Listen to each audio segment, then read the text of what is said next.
Greetings, niggas. Welcome back to another episode of the Crown and Collars podcast. Y'all niggas missed us, didn't you? You know, we took 2 weeks off involuntarily. I mean, you know, life be lifing. And we apologize. But we back.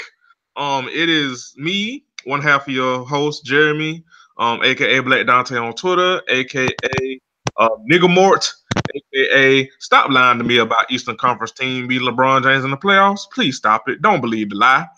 And as usual, I'm joined by one of the closest people that I've met from the internet and my co-host. I'm tired of people lying to me. I'm tired. Hey y'all, it's Bianca. Been a long time, and shouldn't have left you without a dope beat to step to. I apologize for last week. Actually, I don't apologize for last week. My internet was being hot garbage. It's being garbage right now, in fact. So I'm kind of keeping an eye on the situation, see what's going on with it. I might drop out at some point, but my phone is fully charged and handy. I got no fun AKAs this week. Hashtag fuck Comcast. Hashtag fuck Comcast. Hella agree. Oh my god. They are just so annoying right now. Anyway, enough about that. Let's get into the show because actually let's pay some bills first. Thank you for listening to the Crown and Collars podcast. We have been a part of the Coast of the Podcast Network since December 2014. So for 3.5 years, y'all have been riding with us. All are part of it, and we greatly appreciate that. A way you can help keep these shows free is by going to cspn.us, clicking the sponsors tab, and looking through those wonderful sponsors that we have, and finding something you like, and doing some shopping through there. It's up for every occasion. Obviously, the big one is the sponsorship with Amazon, where you just click through and you shop like normal. Unless you pop open a private browser, it'll still have all your stuff logged in for you, so you can do all your shopping like usual, with all your checkout options like usual, and all your payment methods like usual. But what it does is Amazon says, oh, look, somebody came from CSPN.us. Let's kick them some money off this sale. And yeah, that helps us keep the bandwidth going. Another one we have, this is recent, is Funko Collectibles. If you like the Funko Pops, you can click through our website, and then when you are done shopping for your Funkos, use the code SHOP10 for 10% off. Let's see. In addition to that, we have a Blue Apron deal. So farm fresh ingredients and step-by-step recipes delivered weekly to your door. Always ship free. Skip the grocery store and get cooking. BlueApron.com. Click through cspn.us/sponsors and get $30 off your first Blue Apron order. Want some wine to go with your Blue Apron dinner? We have a connection with Wink. Wink connects you to a world of exclusive wines tailored to your taste and delivered directly to your door. Get started today, and you get $20 off your first Wink membership order. So you can save $50, just like that, via our website. So do those things and very many more. And with that said, I think the bills are paid. So let's jump into the show, shall we? Yes, and all that does is keep us free, so you won't have to pay to my country ass sound like a slab of lamb. So yeah, because I wouldn't pay for that shit either. So we got a lot to talk about. We ain't gonna try to give y'all a 2-hour show, but I'm gonna go ahead and we might. Because we were gone for 2 goddamn weeks. We might. And a lot of things happened in that time. Right, a lot of shit has been going down since we last recorded, and I'm going to go ahead and tell you right goddamn now. We're going to talk about Kanye. We're going to talk about Aurora. We're going to talk about Cosby. So if you've been listening to other podcasts and you these niggas again, like, I know, trust me, I get it. However, we've been gone for 2 goddamn weeks and we got shit to say. So, maybe I fast forward to probably maybe I'll give them 30 minutes in, 40, 35, somewhere in there. So skip that. I say at least 25. At least 25. So skip. Go to 25, start listening there. If it's not to your satisfaction, go a little bit further. We totally understand. But first, let's talk about these NBA playoffs, shall we? Yes. So, like I said to my AKA, I want everybody to stop lying to me that an Eastern Conference team is going to beat LeBron James in the playoffs. LeBron James. Listen, first of all, let me tell you something. This motherfucker is damn near 40 and playing like he 20 goddamn 7. What? This shit is not right. It is damn near impossible Logically, Chronologically, LeBron is 33 years old. He just turned 33 in December. But yes, the wear and tear on his body. He played his first 82 game season this year, and the multiple finals in a row, the 3 Olympic appearances actually in his career. Yeah, it's fair to say he's got a little bit more wear and tear than a typical 33-year-old star, even who might go a little deep in the playoffs 1 or 2 years, but might make the finals once, whatever. Anyway, continue. This motherfucker is Old Testament in basketball years. Like, and the niggas playing like he a whole new nigga. Like, this shit is. Listen, I'm sorry, but now getting to in the finals, that might be a different story. But as long as LeBron James in the Eastern Conference, ain't nobody beating this nigga. I don't give a damn what team he on. Long as he could go to the fucking 76ers. If LeBron is on the team, if he does that, hello. But if LeBron James is on the Eastern Conference team, ain't nobody beating them niggas. I'm sorry. You got LeBron. LeBron is like the permanent big joker in like. It's like if you playing spades with somebody and like they have multiple copies of the big joker, it would be LeBron James. Like, it's impossible. You cannot beat this nigga. And notice that I'm saying this nigga LeBron and not the Cavs because but correct. I'm sorry. I'm sorry, but stop lying to me. That's all I ask. Stop lying to me. And look, I get it. I understand. Sometimes you believe in a lie too. One of my favorite teams had a good year, and I believed the lie too. I was dumb. It's okay. I get it. But stop lying to me. Ain't nobody beating LeBron James in the playoffs in the Eastern Conference in 6 or 7. Listen, I don't give a damn. Hey, I'm right now. I'm like that meme of LeBron where they put the do-rag on him and the damn cigarette. Yes, LeBron the mechanic.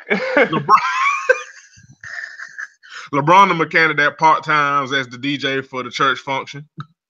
Yeah, he definitely looks like a mechanic in that photograph. Like, yeah, if he told me, like, if I had no concept of the world that I lived in, like I just had bad amnesia and remembered nothing, you told me, yeah, this guy's a world famous mechanic, I'd be like, hey, yeah, looks like it. I would definitely believe you. But yeah, I don't give a damn if it's and Raptors. Did the Raptors even pinch the bitch? Like, goddamn. Ooh. Can we talk about the Raptors? Go ahead. Go ahead. Let's talk about it. Game 3 had just ended. And I was already seeing the Raptors fans, yo, what if we got Wiggins?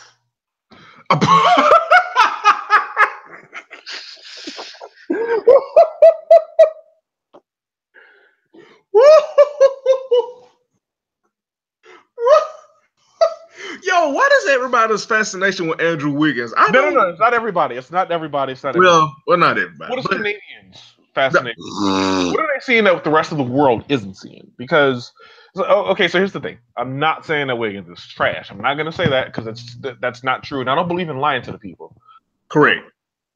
However, but what I will say is, like, Wiggins he's not the answer in this situation. No. Like, the answer in this situation might be, let me get the exact year, might be 2012 LeBron. The lockout season LeBron, that might be what they need to overcome present day LeBron. Correct. Because the nigga is, how old is he? How he's 33? 33.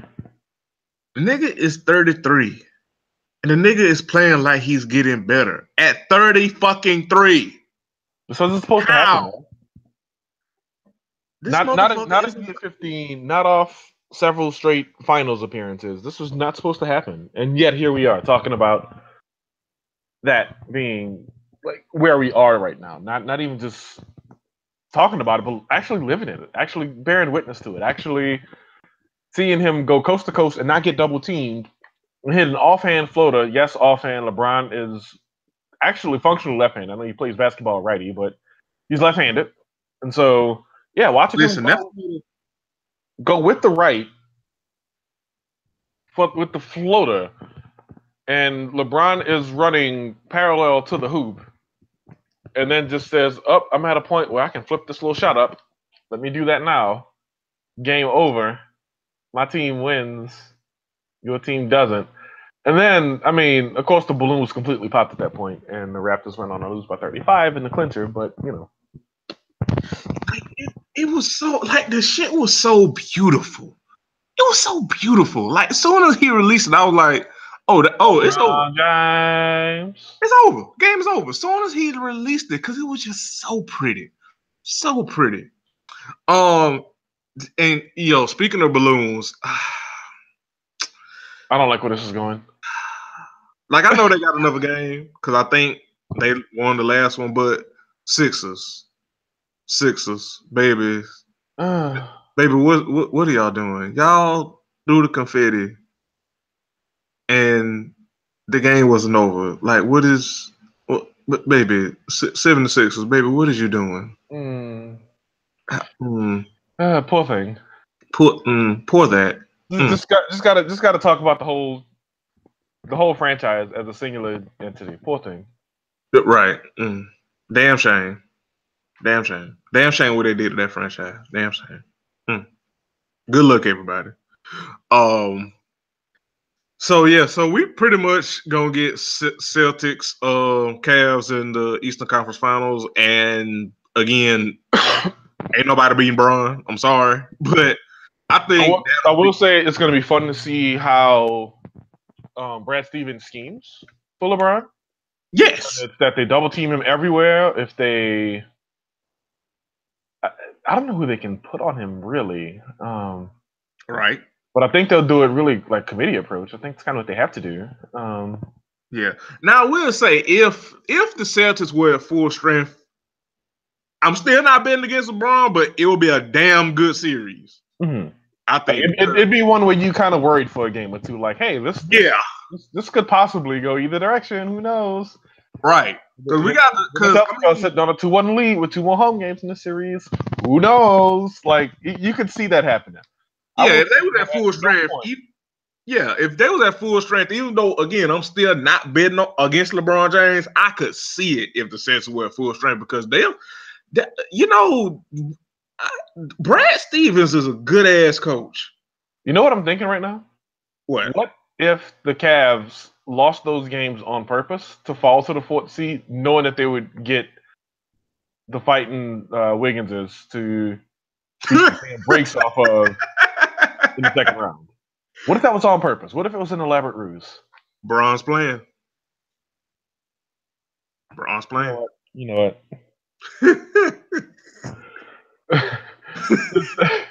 This is just Bron hugging Kevin Love. Yes. Yes. But we will see. The Celtics got to close out the Sixers, which I'm quite confident they will. I haven't really caught a lot of Western Conference games, so I don't even know what the fuck is going on. I'll tell you about the Western Conference. The Pelicans swept the Trailblazers. Bloop. And for those who don't know, I do live in Portland. I was in Portland for the 2 Portland home games. And then I was in Oakland. I was in the Bay Area for the 2 New Orleans home games.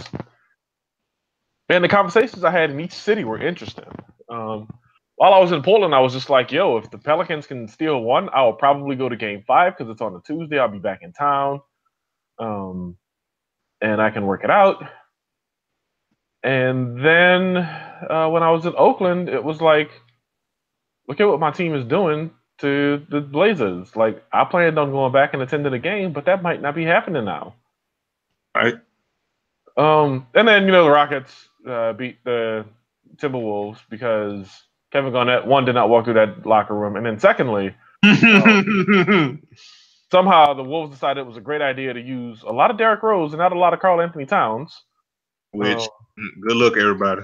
Right? A lot more Derrick Rose than Jimmy Butler. And that was not a good idea in their time together in Chicago or their time together in Minnesota. So you got it wrong on 2 occasions.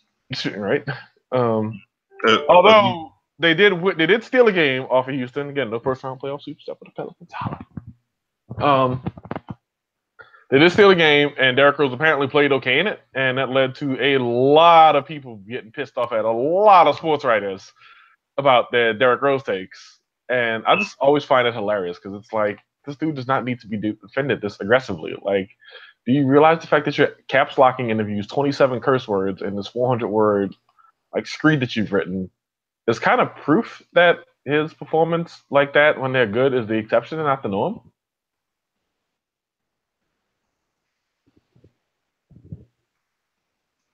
Like, I think that's a fair assertion to make, no?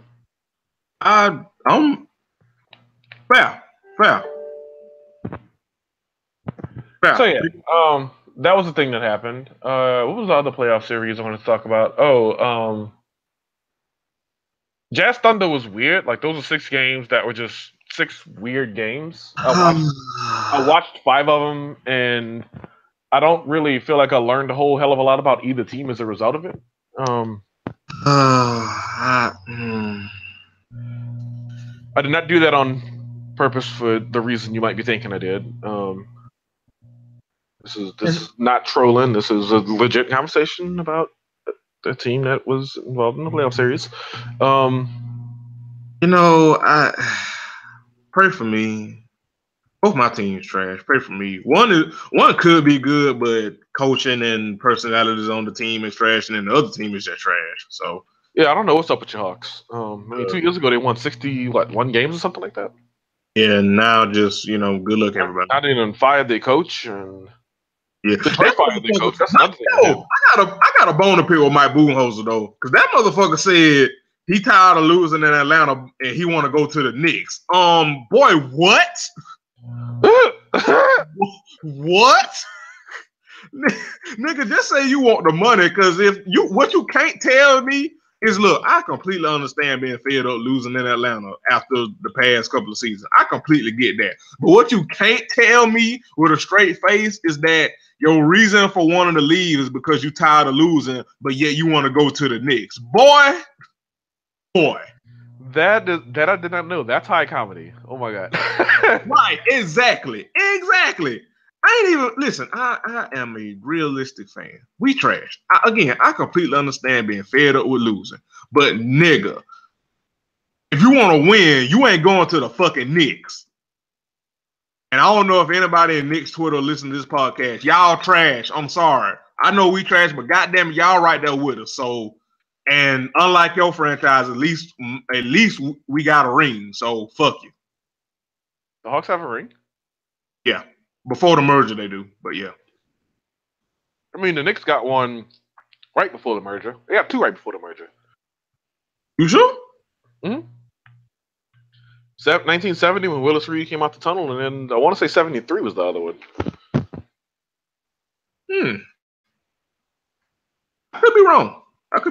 I have to look it up. I could be wrong. But, 1972, 73 Knicks. Second, yeah, NBA champs. Yep. Ah, well, my vitriol still stands. I'm wrong, but my vitriol still stands. Fuck the Knicks. But anyway. But yes. That was a team on which Phil Jackson was the 8th man. What? The 8th man? The 8th man. I don't know why that is hilarious to me. I don't know why Phil being the 8th man is hilarious to me, but here I am. I'm probably a terrible person, so it's fine. But yeah, the Thunder, I just, my King Russie, like here's my thing. And I was listening to Bomani Jones podcast. Here's my thing. I love Russie to death. However, I'm not blind. When he fucks up, I shut the fuck up. But what you can't tell me is that everything, and if we want to take it even back, even before KD left, what you can't tell me, if people are truly objective like they claim to be, what you can't tell me is that you looked at the Oklahoma City Thunder since its inception, since Russie, KD, Ibaka, and Harden, even though fuck him, was all there. What you can't tell me is 2 things. 1, that you can't win with Russell Westbrook, and 2, everything bad that happened with that team was Russell Westbrook's fault. Now, when he wrong and when he fuck up, again, I will shut the fuck up. There's valid criticism of Rusty, even though I love him to death. I will not defend valid criticism against him. But what you can't tell me is that all of the shit is his fault. I refuse to entertain that shit. Like, we can have a nuanced discussion about it and debate, quote unquote. We can talk about it, and we disagree on certain things here and there. That's fine. But I'm not entertaining anything that literally leads off with Russell Westbrook is the reason and the answer and the cause of the downfall of OKC. Fuck that shit. Yeah, no, I mean, so the way I'll put it has always been, you can't really blame Russ as much as people try to do that. Sometimes Russ is all they have. Literally all they have. All we have. Literally. It's kind of like, and I'm gonna make a cross sports comparison here, and you're gonna feel me on this, even though like what I'm about to say might make you bristle a little bit. It was kind of like the Saints with Drew Brees like a few years ago, where it was like they kept going 7-9. People were like, oh well, maybe they overpaid Drew, maybe they paid Drew too much. And it's like, no, like I think Drew's all his team has right now, because if they hadn't paid him, they would have nothing. You know what? I won't even hold you. All fandom, hatred aside, I'm objective. He really was all y'all had. I will give you that. I won't hold you. Yeah. So yeah, that's the weird thing about the Russell Westbrook takes. Like I look at Donovan Mitchell, for example, for a parallel. Like, I mean, that dude basically is what Russ was early in his career. And we loved early Westbrook, and we love Donovan Mitchell now. Mm-hmm. But it's going to come a point where nobody loves that shit anymore. Mm-hmm. They can start saying, oh, no, is Donovan Mitchell the reason why the Jazz can't go any further? And it's like, he's the reason they're as far as they are. What are you talking about? Mm-hmm. Like, you can't have it both ways. Like, is there valid critique? Yes. But at the same time, like, they wouldn't be even halfway competitive if not for this nigga. So again, like, you can't have it both ways.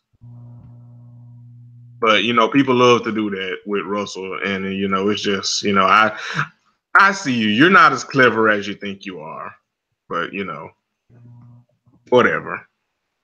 Also, but I will say, what I will say is this: Melo is fucking washed. Done. He is done. But he has the ego, like, my nigga. I get it. Like, you still think you Melo. You still think you that. You still think you that girl, but you not that girl, Melo. I'm sorry. You are not that. You are not that nigga no more. Like, ego is a motherfucker. I get it, but my nigga, the smartest thing you could have done for OKC was come off the bench, nigga. And we saw flashes of it. Like, when Melo came off that bench, that second unit was lit. But once upon a time on the Twitter account Far Away, I once wrote while watching Sir Kobe Bryant's last NBA game, Carmelo Anthony is going to try this exact same thing and finish the game with 19 points. And I'm afraid now that might actually be too many points that I'm giving him credit for. Right? You could at least give Kobe 19. Oh my God. Okay, Pokemon. Okay. No, this. Oh shit! No. Okay. Okay. Oh my God! That sounds like Pokemon Yellow. Okay, all right. So what it was? Let me tell you what I just watched. That was Pokemon, except somebody drew in LeBron James fighting a raptor, and I can't remember which Pokemon it is that's standing as the raptor, but like the LeBron is clearly like drawn in as like a cartoon character version of LeBron. And it goes fight, and then it uses a broom, and it pushes the raptor off the screen like bit by bit. You talented Negroes on the internet. They should have never gave you niggas the internet. You motherfuckers are hilarious.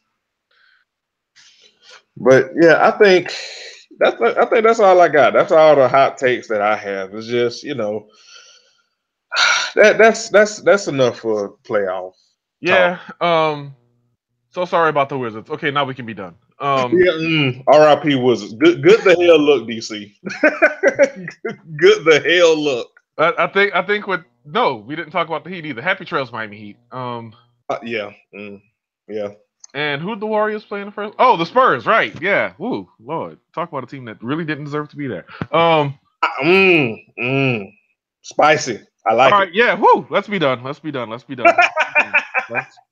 Before we make the whole damn show about basketball, because Yeah, let's be done here. All right. So I have on my teleprompter, I have quite a few topics typed up here. So let's start with the heavy one, shall we? Kanye West once released a song called "I Miss the Old Kanye," and I think we all are feeling that song by his right now. Kanye done lost his damn mind while we were gone. That's putting it lightly.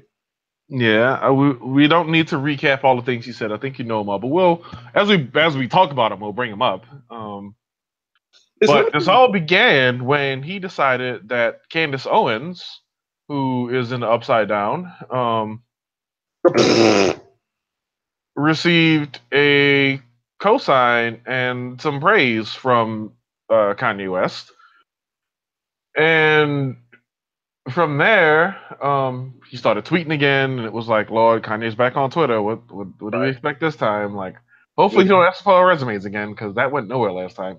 But anyway, good damn look. Yeah, so he starts tweeting, and he decides to focus on like I guess how Candace Owens deserves like to say what she feels, and then he started going into this whole thing about being a free thinker, and then from there he just rode completely off the side of the mountain and was like, I love Trump, and can I think that's the first time we don't say his name. I think that's the first time we don't say his name since the election. Yo, it has been a long time. And I'm quoting somebody else, which is the wild part about it. But shit. God yeah, damn. so Kanye said that all the things. And it was just like, whoa. Like, I remember the people who were saying that shit, like, during, like, the campaign season, like, before he was in office and, like, the actual elections. They ain't your stock, buddy. Like, they ain't the people who bought your albums. They ain't the people who show up at your concerts. They ain't the people who even like you very much. They're the people who still holding your 2005 comments about George Bush over your head. So, where you think you got the good sense that God gave a gnat to fix your fingers to say some dumb shit like this, like, nigga, you got a dump truck of nerve. The sense that God gave a gnat. Bianca never changed. I'm Southern. It happens. It's fine. You listen. In another topic we'll talk about later, I said on Twitter today, let's get to the meat and these greens, but we'll cross that bridge. But yeah, Kanye was. Here's my thing. Kanye was having talks with John Legend, who was really trying to get him to snap out of it and realize, yo, man, like you experiencing something right now. This ain't the Kanye that I call brother, friend, coworker, producer, collaborator. John Legend is a true friend. Because you need friends like when you acting the fuck stupid. You need friends that'll pull you to the side and say, bro, you acting the fuck stupid. Stop it. And then Kanye decided to put that conversation on Twitter. Like, boy, he went full Twitter nigga. Yeah. That's exactly what Kanye did. He went full Twitter nigga. But here's my thing. On top of what he said and obviously supporting the white supremacist bigot and all that shit, two things. And two things. One, the motherfucker said, okay, let me backtrack a bit. I know that at this point with certain people,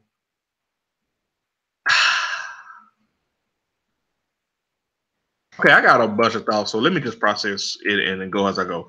This motherfucker did all this cooning and shucking and jiving, and the music don't even slap. Nigga, let me tell you something. I don't listen to current Kanye. Like I'm not even gonna say him. Like I rarely listen to old Kanye. Like if old Kanye come on, I ain't gonna turn it. But it's not like I just go out and seek to listen to like Graduation and shit. Even though Graduation is like my favorite Kanye album. But even now, like I don't go out to seek it. You know what I'm saying? Like if I'm on my Spotify and got the shit on shuffle and it come on, I'm like, oh okay. But I'm not. It's not in my active rotation at this stage of my life is what I'm saying. How the fuck ever? Because some people can compartmentalize and reconcile with like, I don't agree with Kanye. Obviously, that nigga be on some trash and some bullshit, but I'm just here for the music, right? And okay, fair. But I listened to one of them goddamn songs that he released. Boy, this motherfucker did all this cooning, and this motherfucker said slavery was a choice and released a song saying some goddamn scoopity-dee-whoop, poopity-poop. Boy! Whoop-de-whoop. Somebody, by the way, set that to that video of him dancing terribly in that, like, Dole Couture from Chrono Trigger. And I laughed my head off. That shit let me tell you something. Somebody spliced that shit with the Babidi-Boo, the Bibbidi-Boo from Disney, and I fucking lost it. Yo, like, whoever did that, you are the real MVP because I fucking lost it.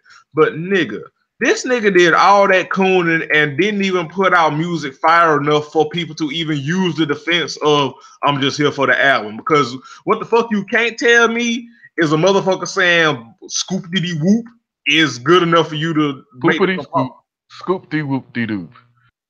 You can't tell me that shit is fire enough for you to make the compartmentalization of I'm just gonna be here for the music. Fuck that and you if you're trying to make that excuse because that shit is not fire.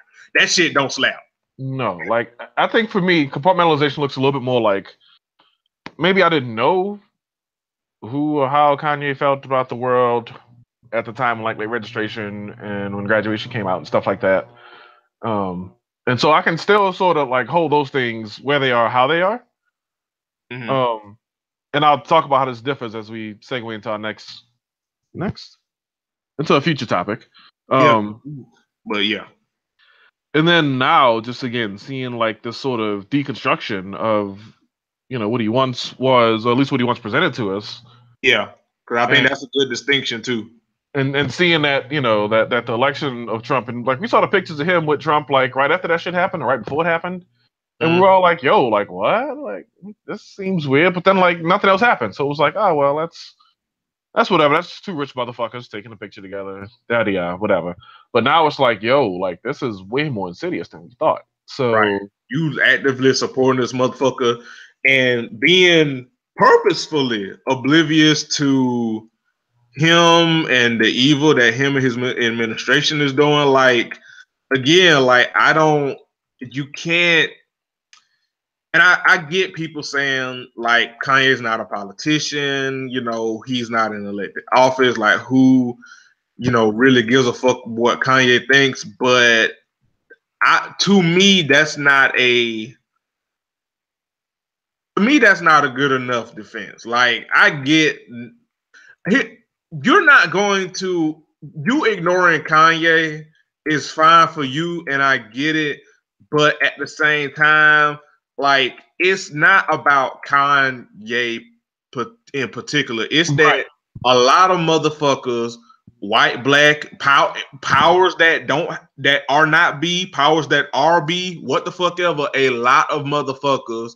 The alt-right reconnection, yeah. Right, hello. A lot of motherfuckers agree with that nigga. And like, now you can be, you know, with your head in the sand and acting like that shit ain't as big a deal because it's Kanye. And again, like, because you for self-protection reasons, or maybe you just don't give a shit what Kanye thinks.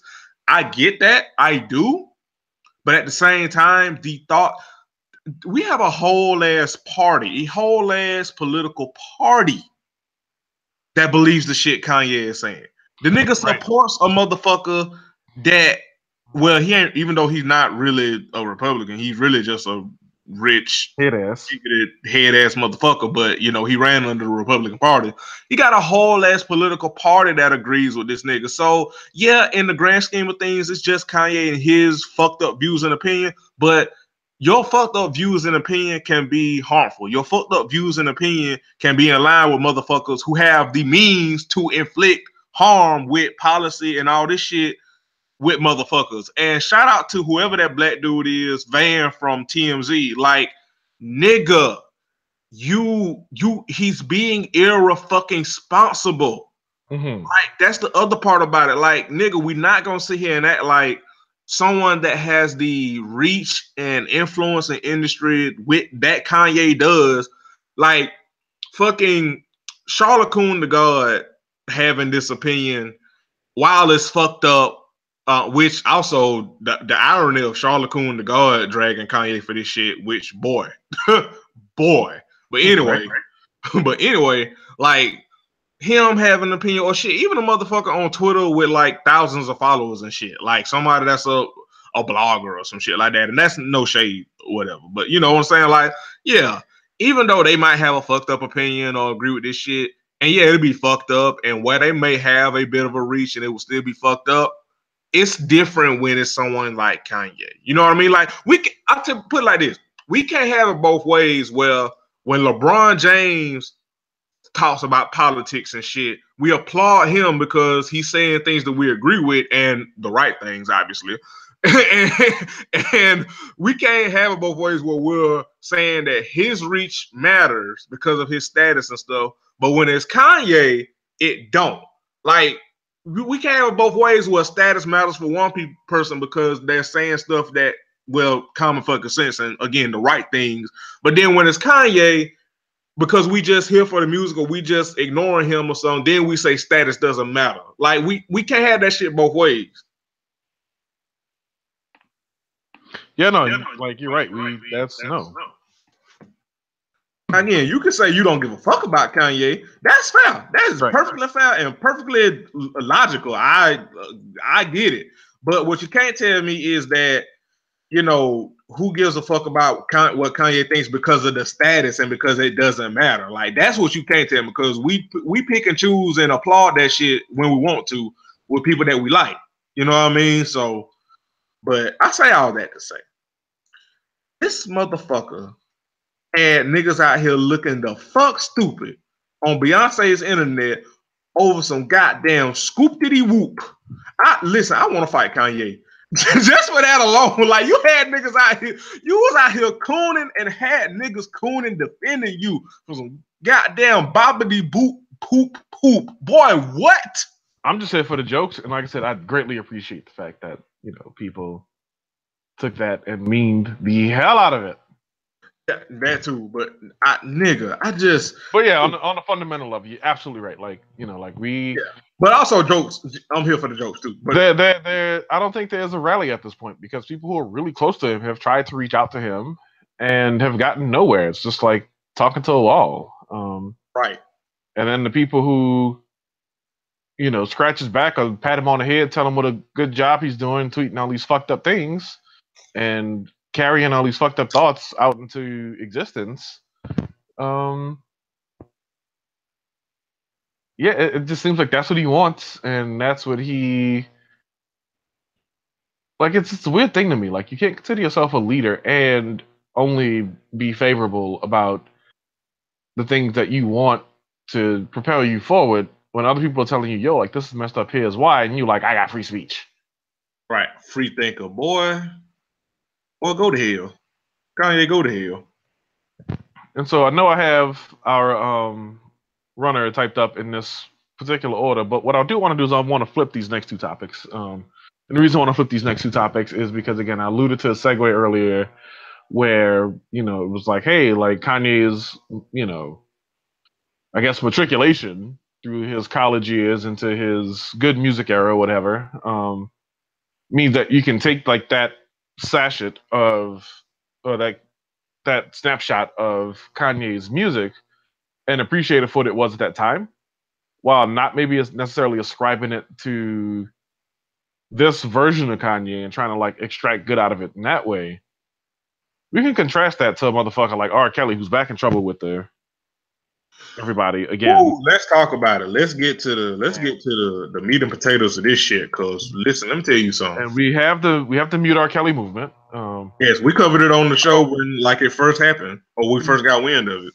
Like, I don't know how far along we are with this. I do know that progress is being made. I do know that it's being talked about.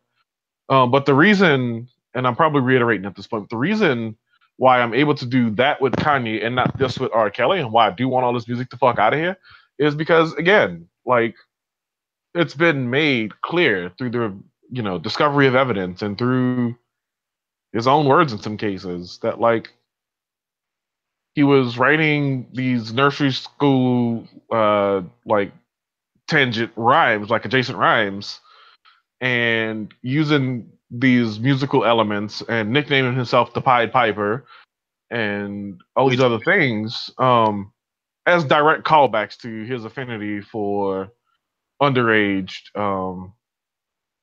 black girls. Yeah, like I'm listen, I'm sorry. Well, no, actually I'm not sorry. Like I at this point, I'm judging the fuck out of you if you still standing for R. Kelly, dog. Like it's like I can't you can't do it. Like I believe there are artists where you can separate the art from the music. Like, for instance, fucking Rick Ross. Like this motherfucker raps about gangster life, and we know this motherfucker is a correctional officer. You know what I mean? Like, or at least was. Like, yeah, well, we know that there's a discord there between like, yo, like, what's your story? What's the story of what you heard being talked about in the jail block while you was walking around twirling keys on your finger? But right. But you can't. So you could do that for somebody like a Rick Ross or whatever. You can't do that with R. Kelly. I'm sorry, you can't. I don't know. I don't care how much you try to justify. I don't care how much you try to flip it and go through the mental gymnastics. With this 90%, if damn near not 99 or 98% of this nigga's music was about sex. The nigga literally has been for years, decades now, has been accused, and there's been proof of this nigga assaulting, because that's what the fuck it is, underage girls. You cannot separate that shit. I am sorry that you believe in the lie, but you cannot separate that man from his music. You cannot. Absolutely not. You cannot. His creativity is again, it's a direct callback to that. It is a direct pathology specifically.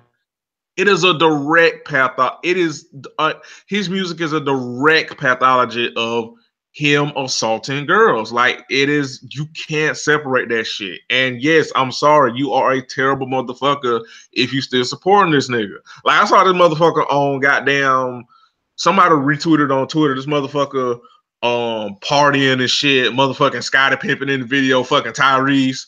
This nigga just pimp. Like, I'm sorry, you a shitty person if you supporting this nigga. I saw somebody on Twitter today, one of my Atlanta followers, she was listening to Rick Smiley Morning Show, which, first of all, God bless.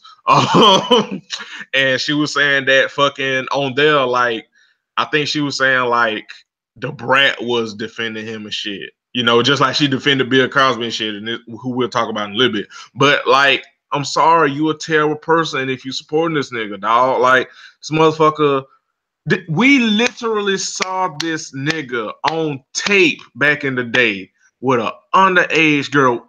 Most of us saw the PP tape. We saw the shit. We saw this motherfucker marry Aaliyah, lying on her birth certificate and shit, paying off her family and all that shit. We saw this. We knew. People knew. They just didn't give a fuck because Step in the Name of Love was slapping. You know, and also, and I think I talked about this before. Because they were little black girls, and again, I said it before when I kind of talked about it, where I kind of got a little bit in trouble on Twitter.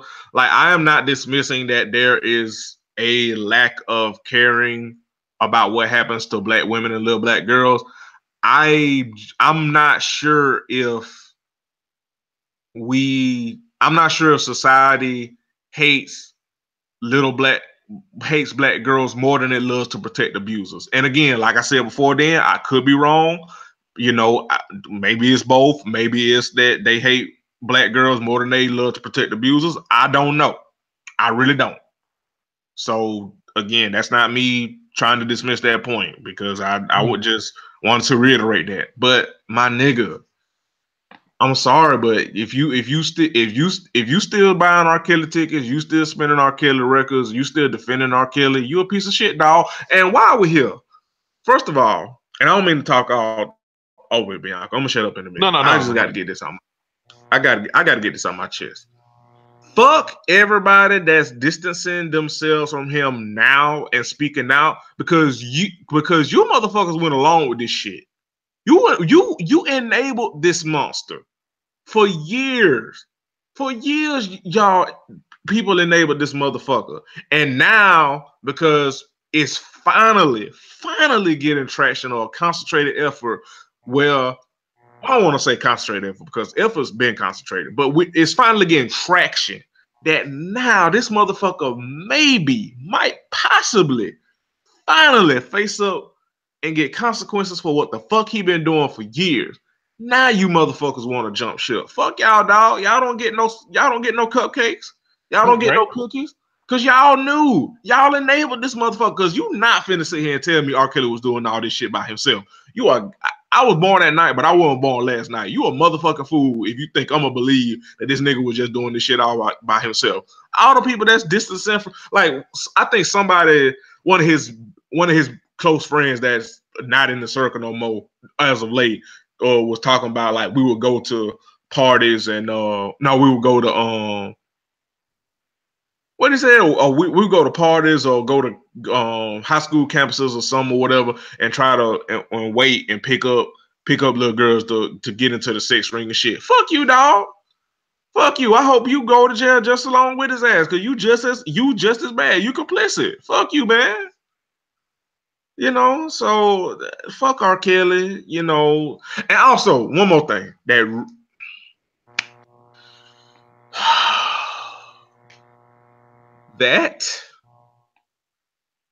in living color dressing motherfucker had the nerve, the black ass dad jean wearing nerve to release a statement saying that he supports the efforts and the rights of women and the Me Too movement and the Time's Up movement, but also said that going after him is a malicious, attention-grabbing public lynching.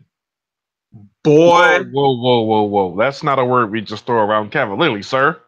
Boy, R. Kelly, if you ever happen to listen to this, or if anybody that loves R. Kelly ever happens to listen to this, fuck R. Kelly, go straight to hell, and fuck y'all for supporting that nigga. And I mean that shit from the bottom of my gravest sounding ass heart. Fuck y'all. And I'm done. On that, I'm done. Bianca? I got nothing to add. Again, this nigga's disgusting, has been for a really fucking long time, and like this move is long overdue. Make no mistake about it. Correct. And this is not one of those things where I'm gonna like fault like regular people for struggling to come to terms with like, you know, how they felt about his music versus, again, this call back to what it was that was obviously going on in his life. Just get on board and stay on board and like bring more people on board, because like we need to make it very known and very common that like you won't get the pedestal, you won't get the accolades, you won't get the fanfare and the attention and the love and the adoration that comes with making things that resonate to people in a way if you are this vile of a human. Correct. So fuck that nigga. For me, who again has a little bit of a pushback against cancel culture, because like I said, I don't like it the way it's used sometimes. This one was I'm like, yo, 100%, like get this nigga out of here. We won't go down that rabbit hole. Not today. Not today. That could be for a future show. Or we could do it on this next topic, which is Bill Cosby, who is another one who has a lot of extremely curious supporters. For example, those who think that you know, he was gonna buy NBC, even though I thought we stopped talking about that years ago when we realized there's no way in hell he could have afforded NBC. But you still got Ankh rights, who clasp way too tightly to that theory. And yeah, McRib face motherfucker's going to jail. Hopefully, because you know he might pull a Joe Paterno and die before he might die before the shit. But I hope he goes to jail. But that's another one where I'm like, what the fuck are y'all defending? First of all, the nigga literally, listen, good sis, good. Listen, I know that sometimes you can find all information on Beyonce's internet ain't good information. I get it. I understand.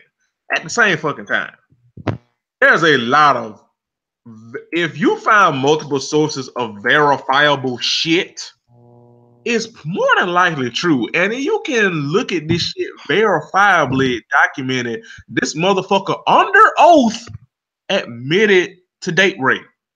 Like the nigga admitted shit. So like, what the fuck are y'all defending?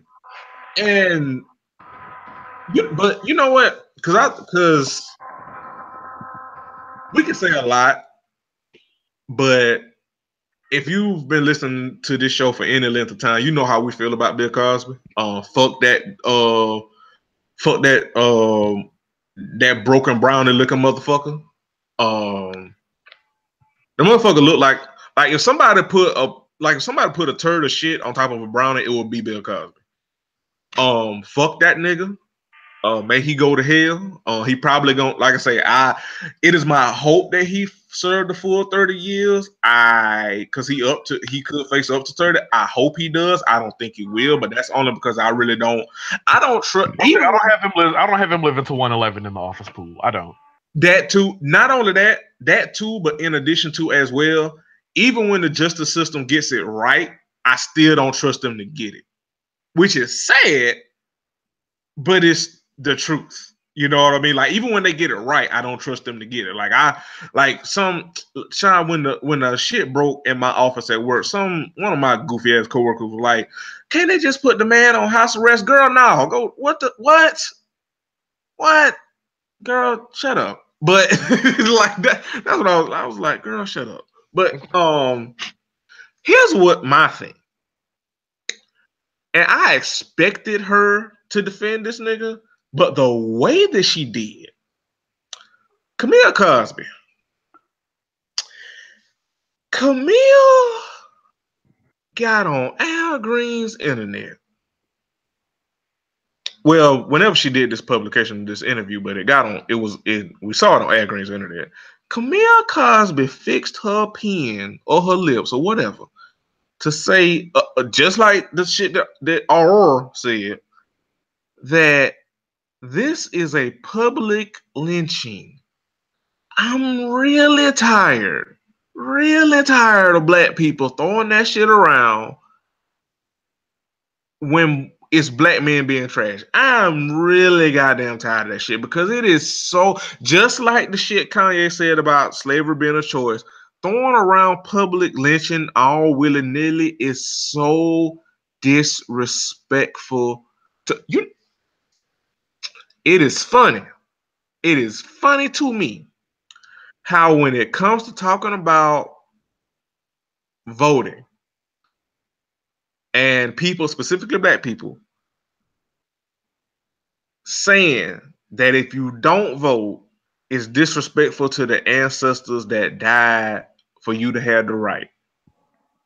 But niggas will turn right back around and say some disrespectful shit to the of the ancestors to call black men be even attempted to be held accountable for their trash ass behavior.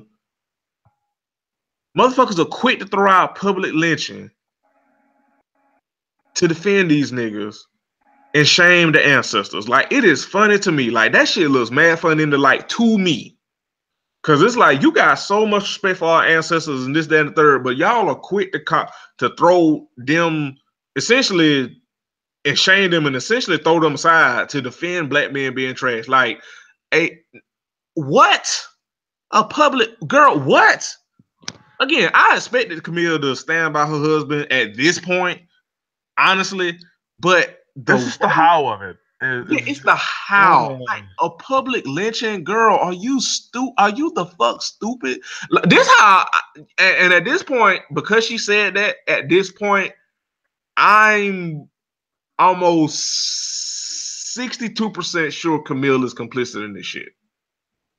Like, at this point, because there's no way Camille was just along for the ride and oblivious to him raping women.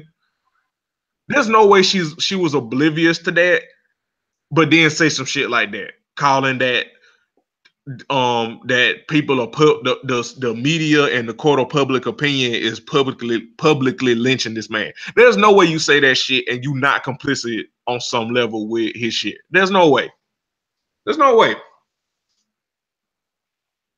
And I'm sorry, like and listen, that may be a knee-jerk reaction from me. I can own that. I'll own it. But that shit, again, to me, that shit just look mad fun in the light that you gonna say that your husband that again is on record admitting to date rape. Shit, even if we want to even take it not to that level, there's been documented activity of your man cheating on you for years. Years. This man has been cheating on you. Years. So already, even if let's say he didn't date rape women, the nigga still was cheating on you for 40 fucking years, Camille. Like, what are you doing? You're right. So either way, the shit is bad. But you mean to tell me you ain't complicit and covering up and trying to spin the narrative, and you gonna say that this beanbag face motherfucker is having a public lynching because he is finally being called to the carpet and convicted and may face consequences for years of date rape, years of assaulting women, years of respectability politics, years of telling black men that they need to pull their pants up, and years of telling black girls that they're too ghetto and too loud, and the pound cake speech, and that black people worst enemy is themselves. And this nigga out here being a rapist, and you gonna say people are publicly lynching him? But you mean to tell me that old poor Camille? You expect me to believe old poor Camille? She just along for the ride? Maybe y'all both deserve this ass kicking. Maybe. May damn be. So, fuck Bill. And honestly, fuck Camille too. And I'm done. Correct. Yeah, fuck them and fuck that shit. Humans can be trash, and this just goes to show sometimes you gotta watch who you pull for.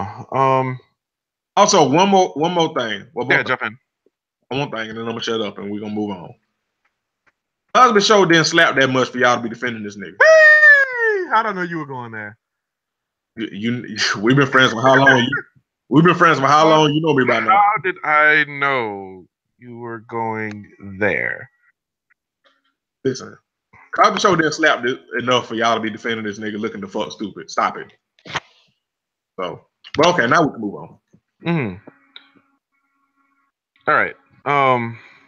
Again, you're listening to the Crown and College podcast, brought to you by the hosts of the Podcast Network. This is episode number 165. I'm glad to have y'all here. He's Black Dante. I'm Tal Bianca XO. And this is the CSPN. That's just a little pause station identification. This is the point at which, again, if you don't want to hear about those trash motherfuckers, you can come on back into the fold. We are off those things now. Yes. So, I guess we could talk about it. So Donald Glover,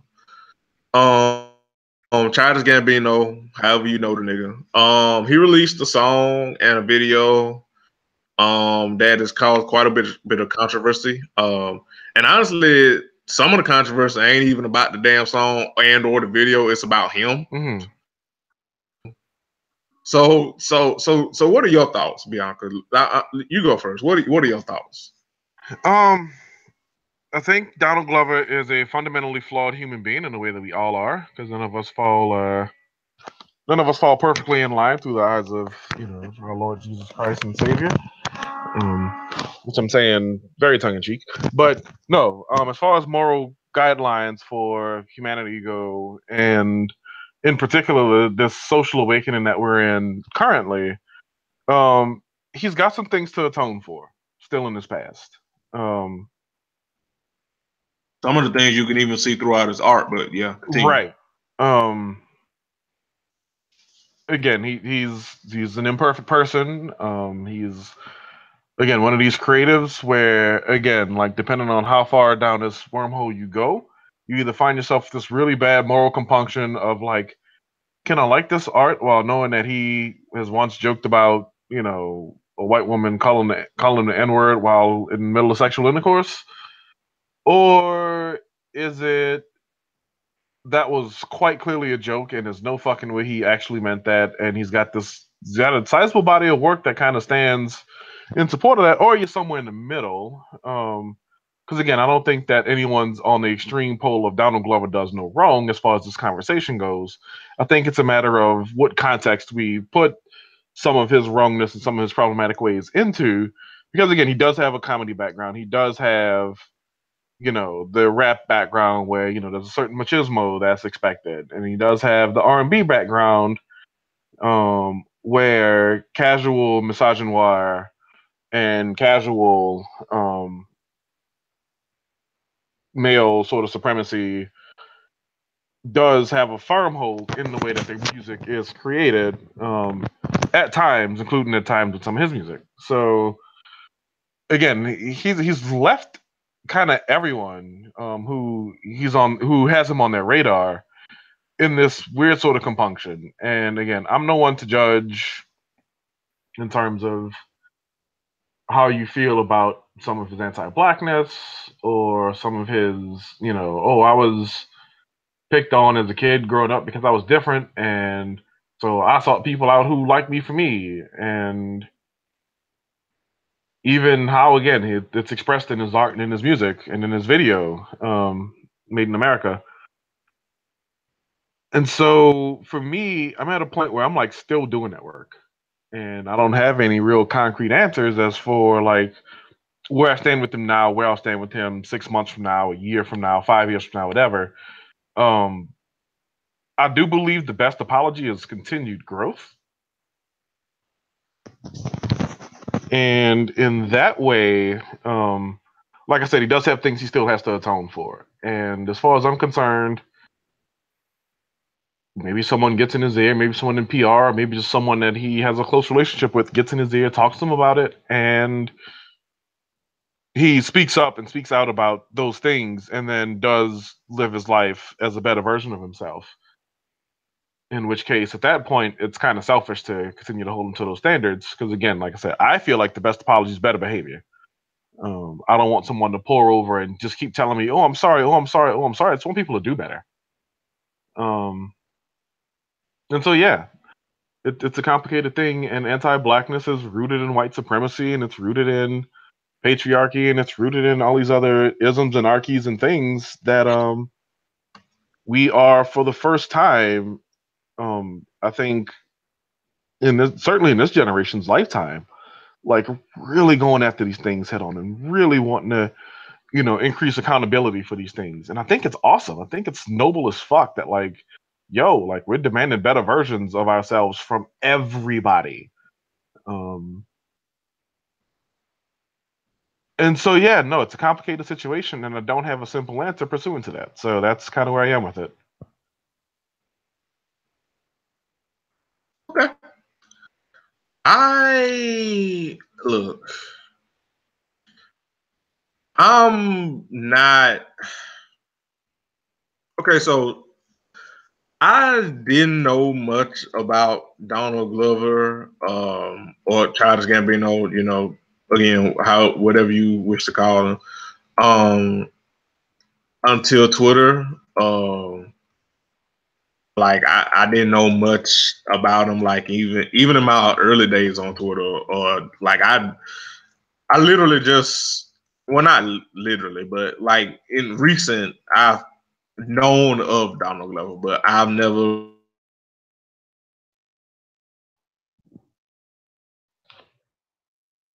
Why you live in Metro Atlanta and don't watch Atlanta? But like, I don't watch Atlanta. Like it's just not for me. Like I watched maybe like the first 2 episodes, and I was like, yeah, this really just don't grasp me. So I just left it alone. But like niggas love it, and I let people enjoy things. Like If you niggas love it and I don't, well, you niggas just love it and I let y'all cook. You know, it's fine. So, but I'm aware of the problematic stuff that he said and done in the past. And honestly, I mean, one could argue that maybe kind of sort of he may have not completely gotten over it, because I know a couple of, you know, episodes of Atlanta, like, and one in particular, like I want to say a couple of weeks ago that I saw people talking about, where it was a very fucked up scene with a black woman in the with a black girl, a black girl and a white girl in the episode, where that drew some controversy. So maybe he hasn't completely worked out all his demons and stuff. I don't know. But here's what I will say. Far as him as a person or whatever, before we get to the art, here's what I will say. And y'all know I have unpopular opinions about this shit. I do agree with you that I think the best growth is change behavior and continued change behavior. I agree there. What I don't agree with, and this isn't, you know, aimed at you, Bianca, this is just in general. I don't like the coddleization that the topic of growth and change, especially on social media, has. You know what I mean? Like, and I hate to sound like I'm such a stickler and I'm such a grumpy old nigga. I mean, I am. What, right? I mean, I am, but you know, like, I don't mean to come off like I'm cold and callous and don't have empathy and don't have a heart and shit. Like, because also, if you know me, you know I'm a, you know, and I'm comfortable in my masculinity to say this. You know I'm a sap. You know what I mean? You know I'm a big old country ass teddy bear. But like at the same time, it's like I think people want to be coddled and have their hand held than actually growing. You know what I mean? Because the way that growth is talked about, like, okay, like, you know what? Fuck it. Because it kind of all tied together. Fuck it. We'll go like the shit today on Twitter. Fuck it. We'll go there. Fuck it. This is my show. Well, this our show. I can do what the hell I want within reason. It's our show. Fuck it. Like, niggas who used to slander black women all goddamn day long on the timeline. And I'm talking about, and before, well, I know all listeners ain't asking, but for anybody that's new and listening, you may be on the fence, niggas literally it's not the same as how women or black women, quote unquote, slander black men. No, that is critique. Well, let me say, not all of it is critique, but in general, it is critique not specifically aimed at black men, but at men, TM, the brand, the system of patriarchy and misogyny, which black women happen to suffer under, and because of their intersectionality, they also face racism. And guess what? Guess who is in proximity of black women the most? Black men. And guess what? While niggas be woke on race, guess what niggas are not woke on? Misogyny.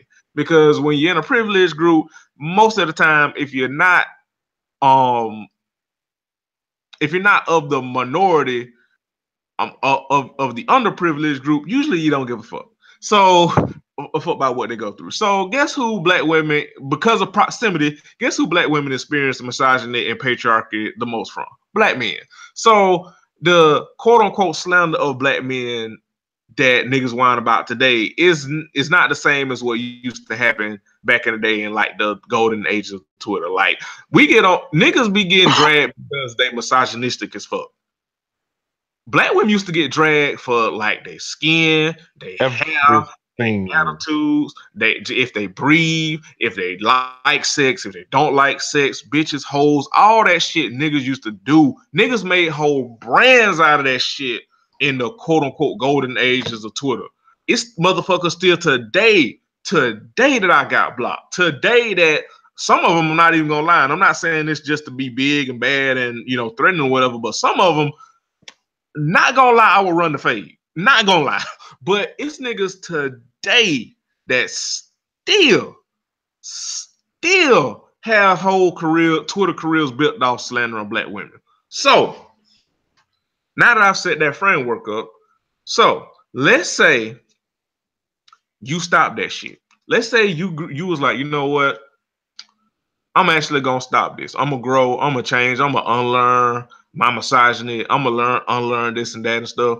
I'm gonna change. I'm not gonna, slander black women. I'm not gonna talk about black women. I'm gonna stop being misogynistic. That's fine. That's cool. You are perfectly allowed to grow.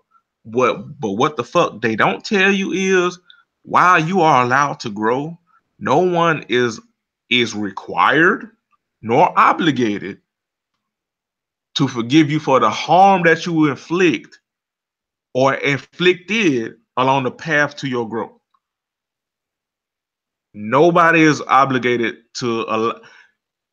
First of all, in my opinion, you shouldn't have to harm people in order for you to grow and be a better human being. So that's. I was gonna say, yeah, I think there's a world of a difference between, like, I just didn't know better and I was just doing like the shit that I was closest to, and niggas who get on the internet and like actively make these fucking like garbage personalities that just sit around and trash people all day and then don't even listen to people saying, hey, look, like, you might have felt this way before. This might be how you truly feel about XYZ, but it's fucked up, and this is how I feel about it. This is how many people who aren't speaking to you feel about it.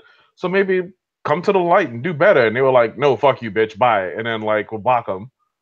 Like, it's a big difference. Like, and I look at myself, I didn't have all answers, and it's hard for me to contextualize my past, especially, being out as trans now, and trying to figure out what was the act and what like really is still mine and what is going to be mine going forward. But I say it all to say that, yeah, no, I didn't have all the answers back then. Even everyone who said, oh yeah, you were, a really good person back then. I mean, I can look back and say, yo, like, some of the shit I thought was kind of goofy. But I listened to people who like brought me to the table about it and were like, yo, like, that's probably one I wouldn't sit with for much longer, and here's why. And then left me to figure it out. And, for me, it's like, yo, I don't want to fuck up and offend this person the same way twice. So let me put my nose to the grindstone and figure this shit out. And,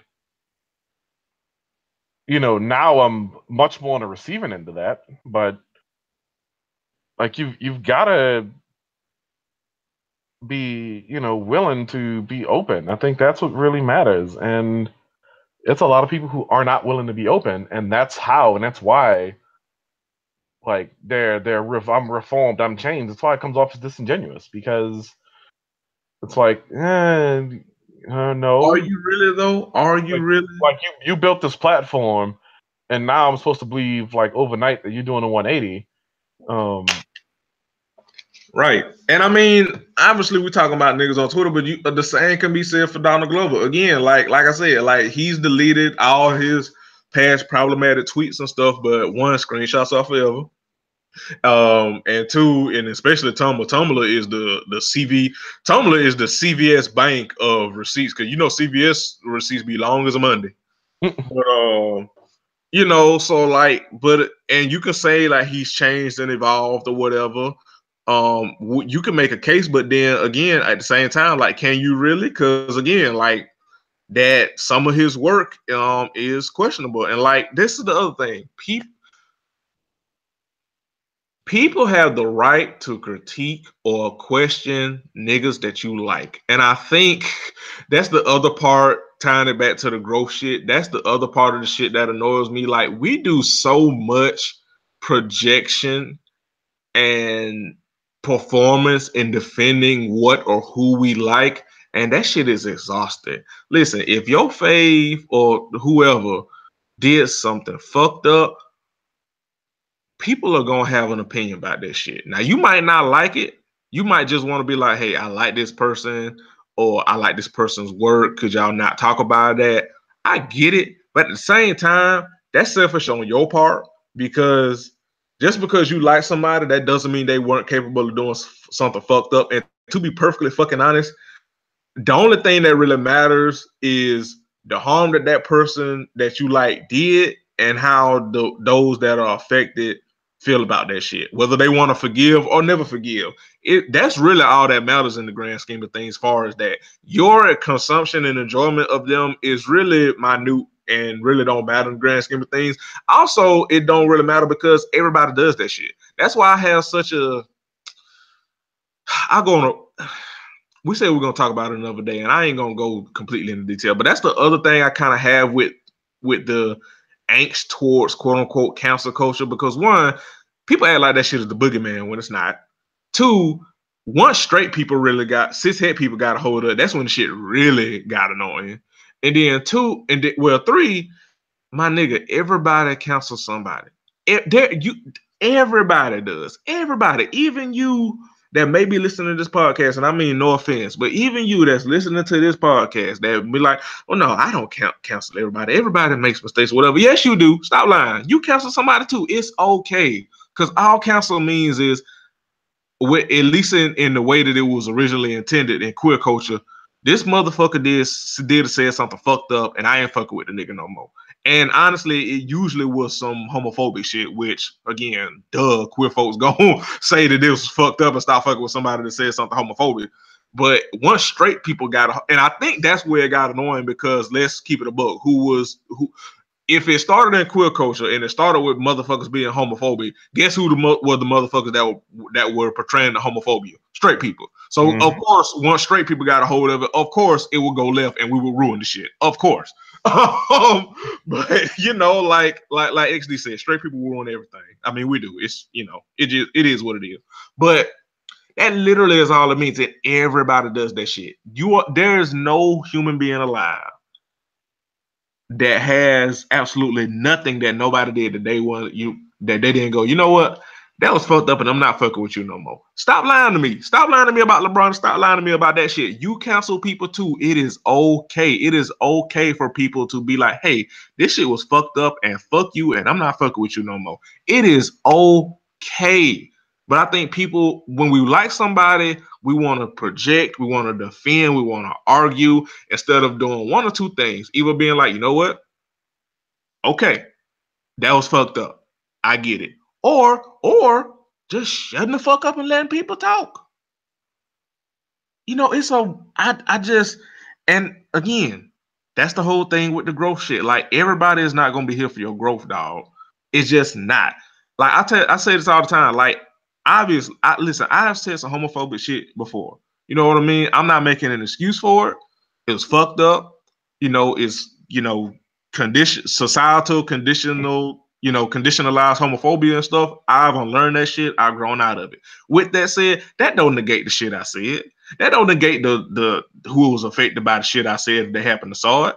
If they happen to seen it, you know what I mean? And if somebody tried to call me to the carpet about it or question me about it, you know what I would do? I'd be like, yeah, that was fucked up. I was a dumbass. And yeah, you right for feeling the way that you feel. I get it. I would say fuck me too. They go on about my business. Now, what they do with that after I say that, that's their decision. That's their cross the bear. But I ain't gonna and if somebody tried to defend that shit, be like, no, he done grown. I'll be like, you know what? I appreciate you, but nah, let them have this. My ego is not that big where I'm like, I want you to defend me, even though somebody rightfully has a right to criticize me. My ego is not that guy. So you're not Bryson Tiller, that you're telling us. There you go. See, that's why we're friends, Bianca. There you go. But yeah, again, I don't know. We don't win off so many places and so many tangents. I think people want to be babied and walk through growth than actually growing. Because you know what? You know what the fuck I did to unlearn and unpack and evolve and grow? I didn't ask for handouts. I didn't ask for people to be nice to me. I shut the fuck up. I listened and I did the work my damn self. You know what I mean? I did the work my damn self internally, psychologically changing. You know what I mean? I didn't ask for people to not trash men, talk about men are trash, for me to unpack my misogyny and all that shit. I didn't ask for queer people to walk me through unpacking homophobia and transphobia. I had an inkling like, yo, this. As I grew, I'm like, yo, this shit don't make sense. Let me stop being this way, because this shit is fucking trash. You know what I mean? And I didn't want people to coddle me. And I don't know. I just, I don't know. I just think we do a lot to project and perform when we want to defend something or somebody because the other thing is nobody, and this is also something that I can't stand. People will be like, well, you talking about XYZ is problematic, but you not perfect. Nigga, who the fuck said that shit? Nobody said niggas is perfect, but what I am saying or what people are saying is this shit is fucked up and people don't have to pull back punches and gloves just because quote unquote nobody's perfect. Hashtag duh, but nigga, shit is fucked up and it's fucked up and motherfuckers got a right to either go hard or go home or go soft or whatever, but you can't police how people react to shit. You know what I mean? Like, and especially when depending on what it is, you keep that same energy and that same angle too. So, like, again, what is you saying? So, but anyway, we say all that to say, I like the song. This is America. I like the song, but the video, it was kind of all over the place for me. Just a little bit. Just a little bit. I didn't get from it what a lot of other people did. I just was kind of like, this is kind of all over the place, but I do like the song.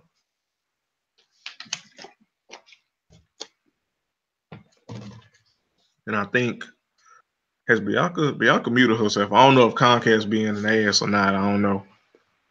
Oh, I was saying, yeah, I did mute myself because I was coughing my freaking lungs out. But no, I have not consumed the song and video together yet. I had planned to before we recorded, but as you mentioned just like 10 seconds ago, Comcast has been tripping on my side. So I've been doing things that don't involve using the internet. So I will get around to it when I get around to it. But let's go into some other whiny Negro shit.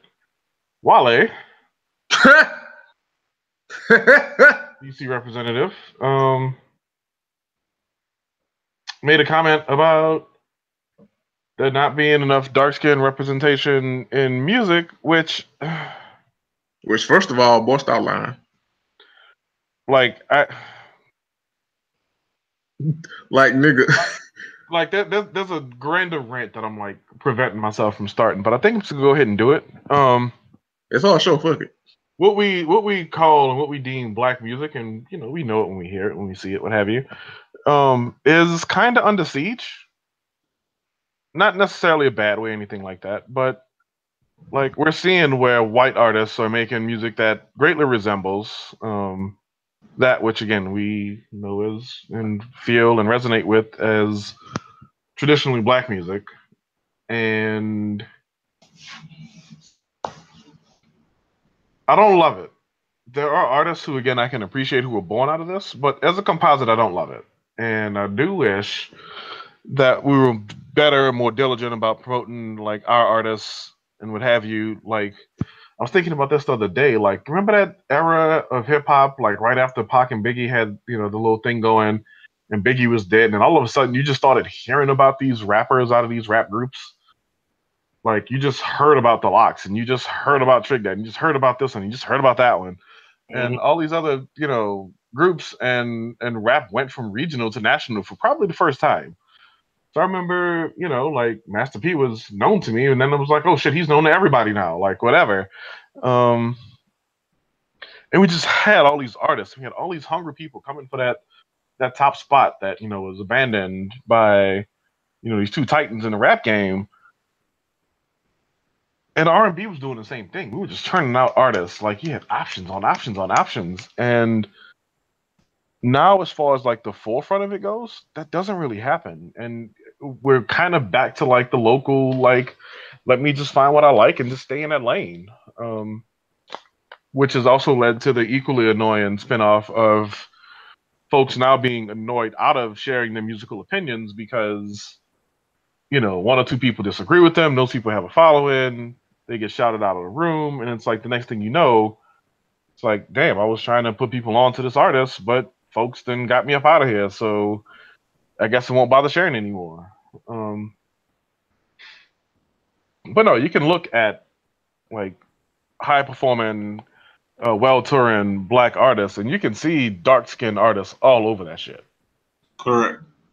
And I don't don't want to go into like what defines someone as dark skinned, what defines someone as light skinned, whatever. But like, and trust me, the thing I'm not gonna do is sit here and try to name examples for people to go, oh well, I don't know what this person is, I don't know what that person is.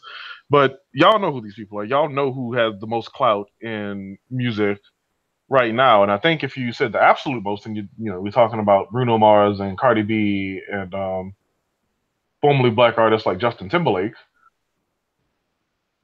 I'm sorry, that was horrible. I take it back, but also no regrets. What's funny about that is when you said that, I had just opened up Twitter and the first thing I saw was the Justin Timberlake commercial. Yeah, it sounds about right. They're watching, I'm telling you. But no, so we have these examples, and we have darker skinned artists creating and having clout in a world where clout is so regionalized once again, but they have it on a national level. Kendrick Lamar just won a Pulitzer. Mm-hmm. So damn, he's the first not jazz or classical artist to win it ever. And I don't know really anybody who would categorize him as light skinned.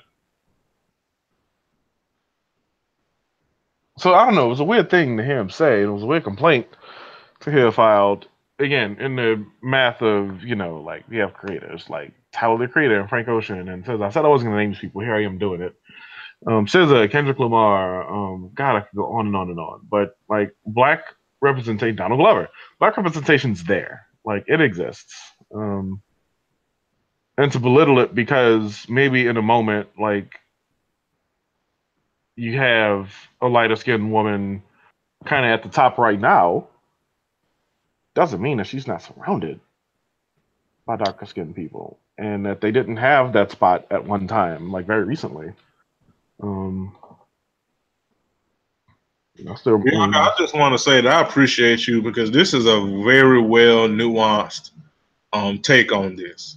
What I would like to say is Wale, the reason Wale shit don't slap is because Wale is a dickhead on Twitter. Like I think he is a talented artist, but the reason people don't fuck with him is because of his shenanigans on Twitter. Because he is a goddamn lame on Twitter, and that's just kind of the long and short of it. I just want to like that was a great nuanced discussion about the light skin, dark skin thing.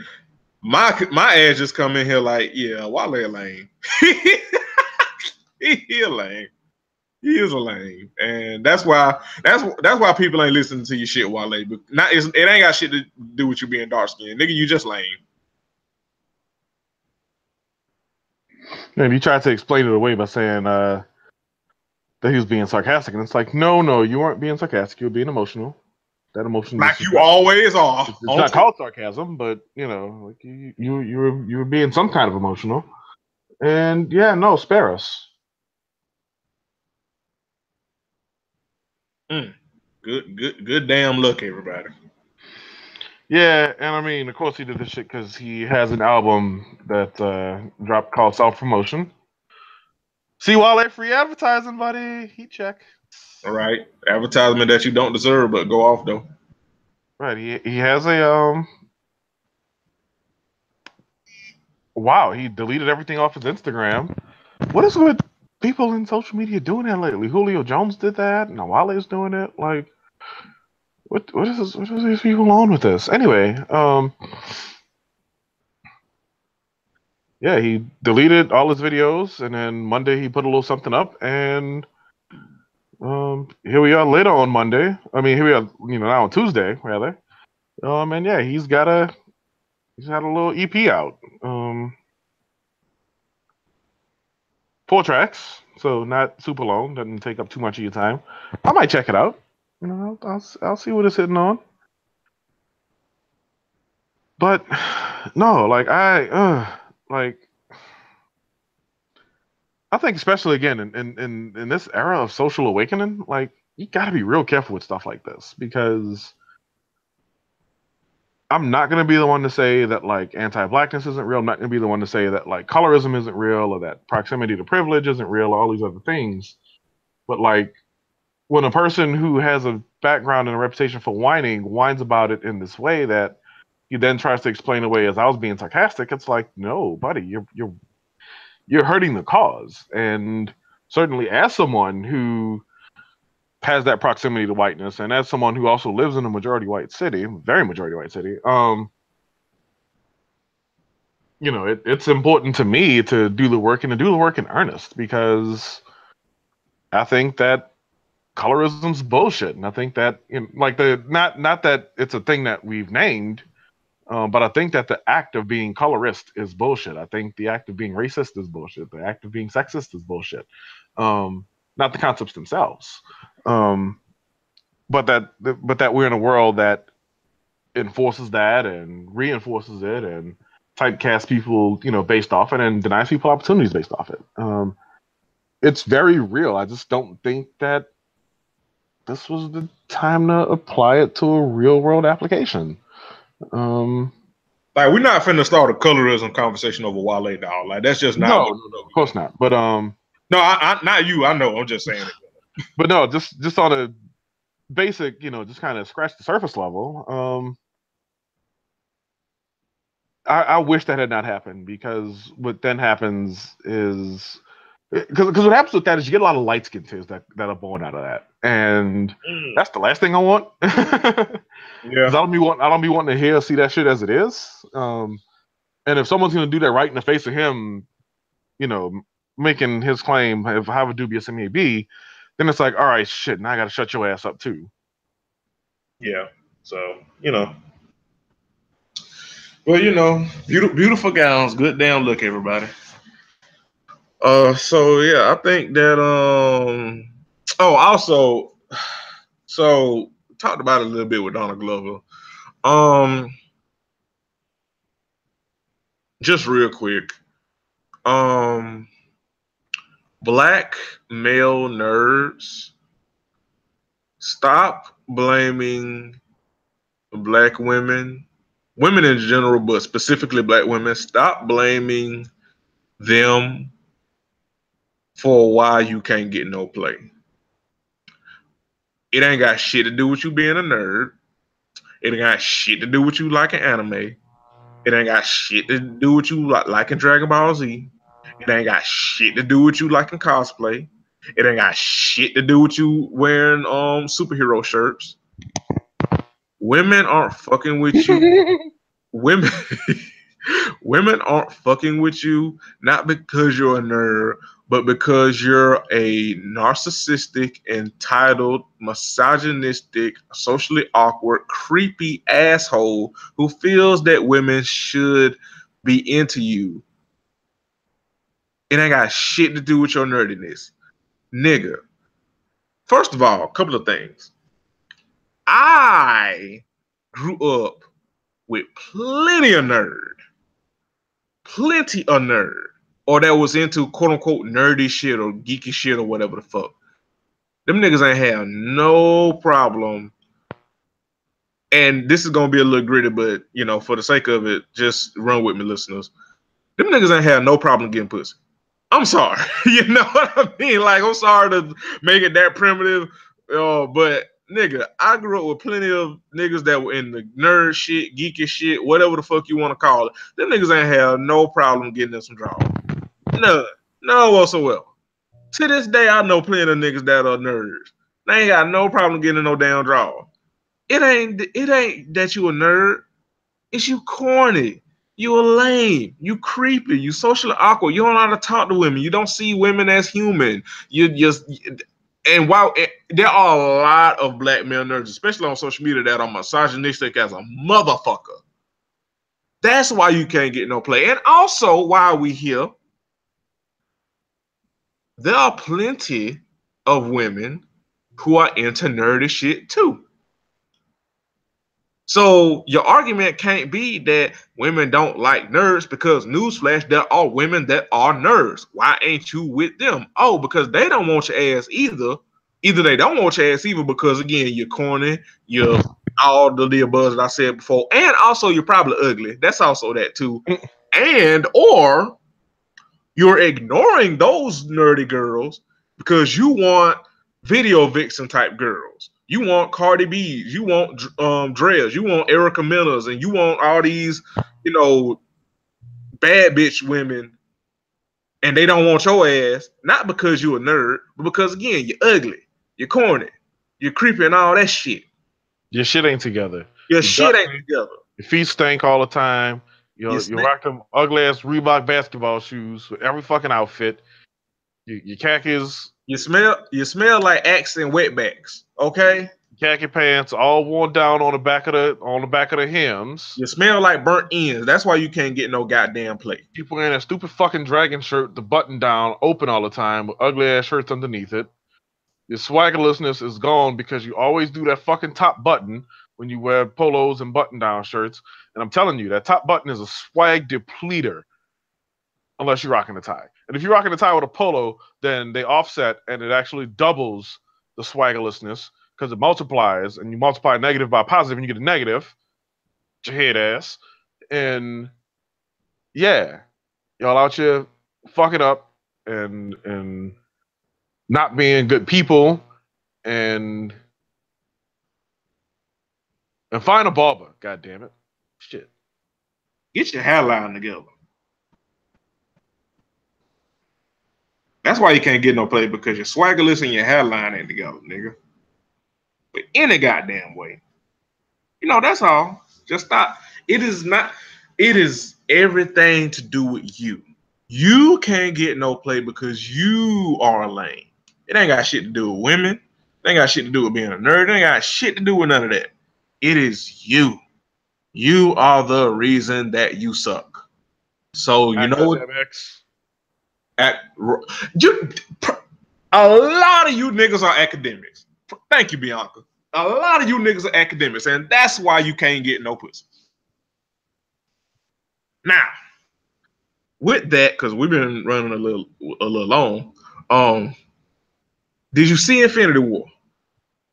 Nope. Meant to go see it today, but my car's not out of the shop yet, so that did not happen. Okay, we'll talk about that next week.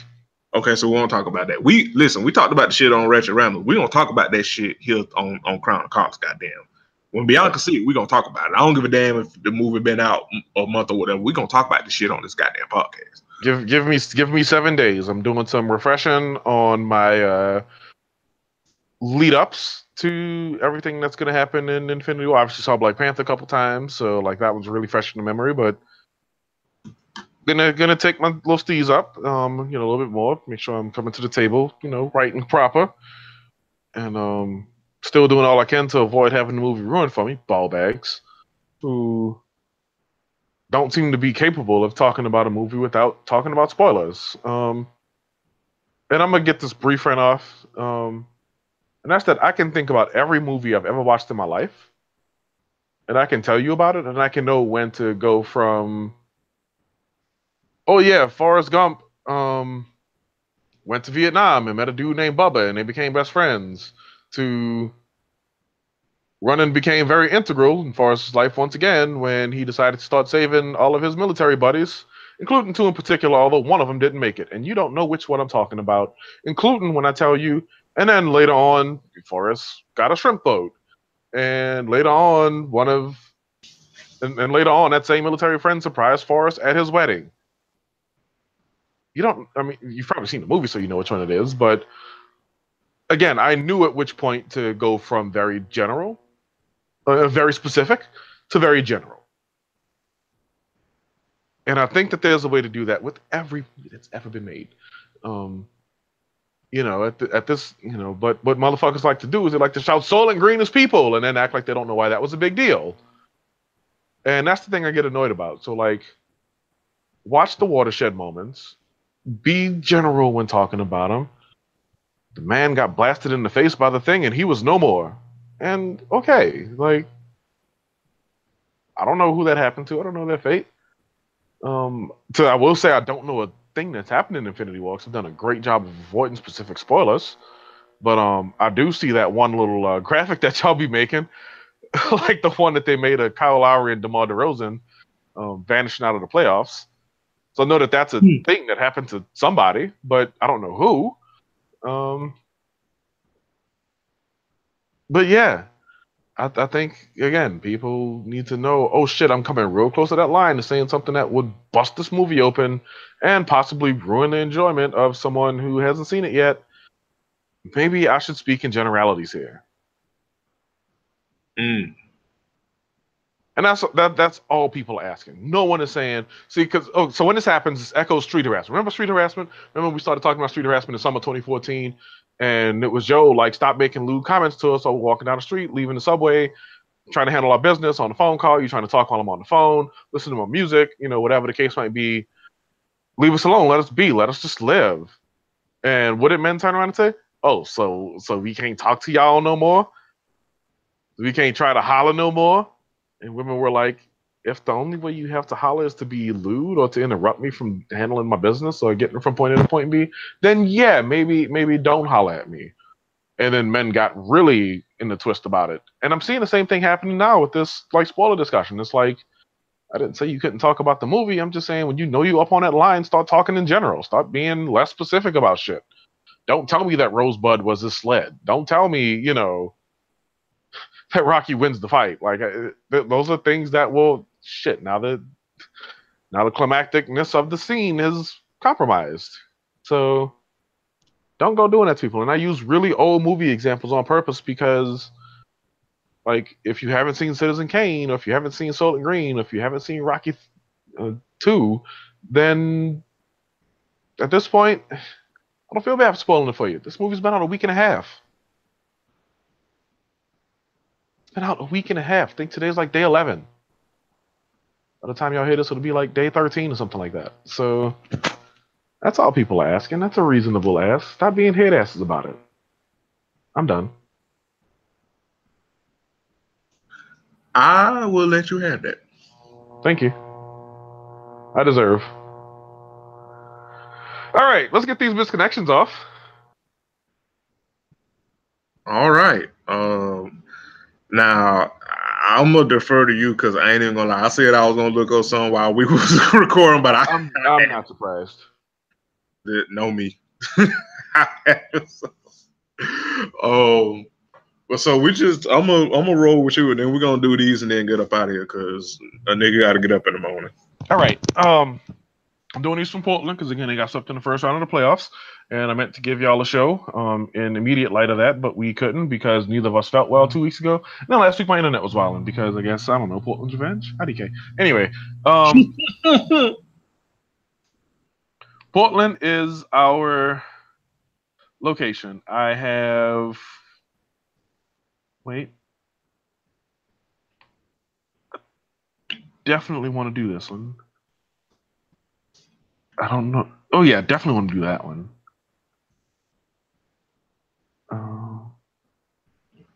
Let's do that one. This one I can get rid of. This one I can get rid of. Okay. So we got 4. Okay. 2 of them will be really quick. 2 of them might take a while, but let's just jump right in. All right, let's go. I delivered your food, Southeast Portland. I delivered you some food. I really can't remember where it was from. You came outside to your beautiful yard so that your dogs wouldn't freak out, and the latch on your gate is broken. You turned off the irrigation as I was leaving. You seem like an interesting and handsome man. The end. Wait, they left the gate open. The latch on the gate is broken, apparently, at this guy's house.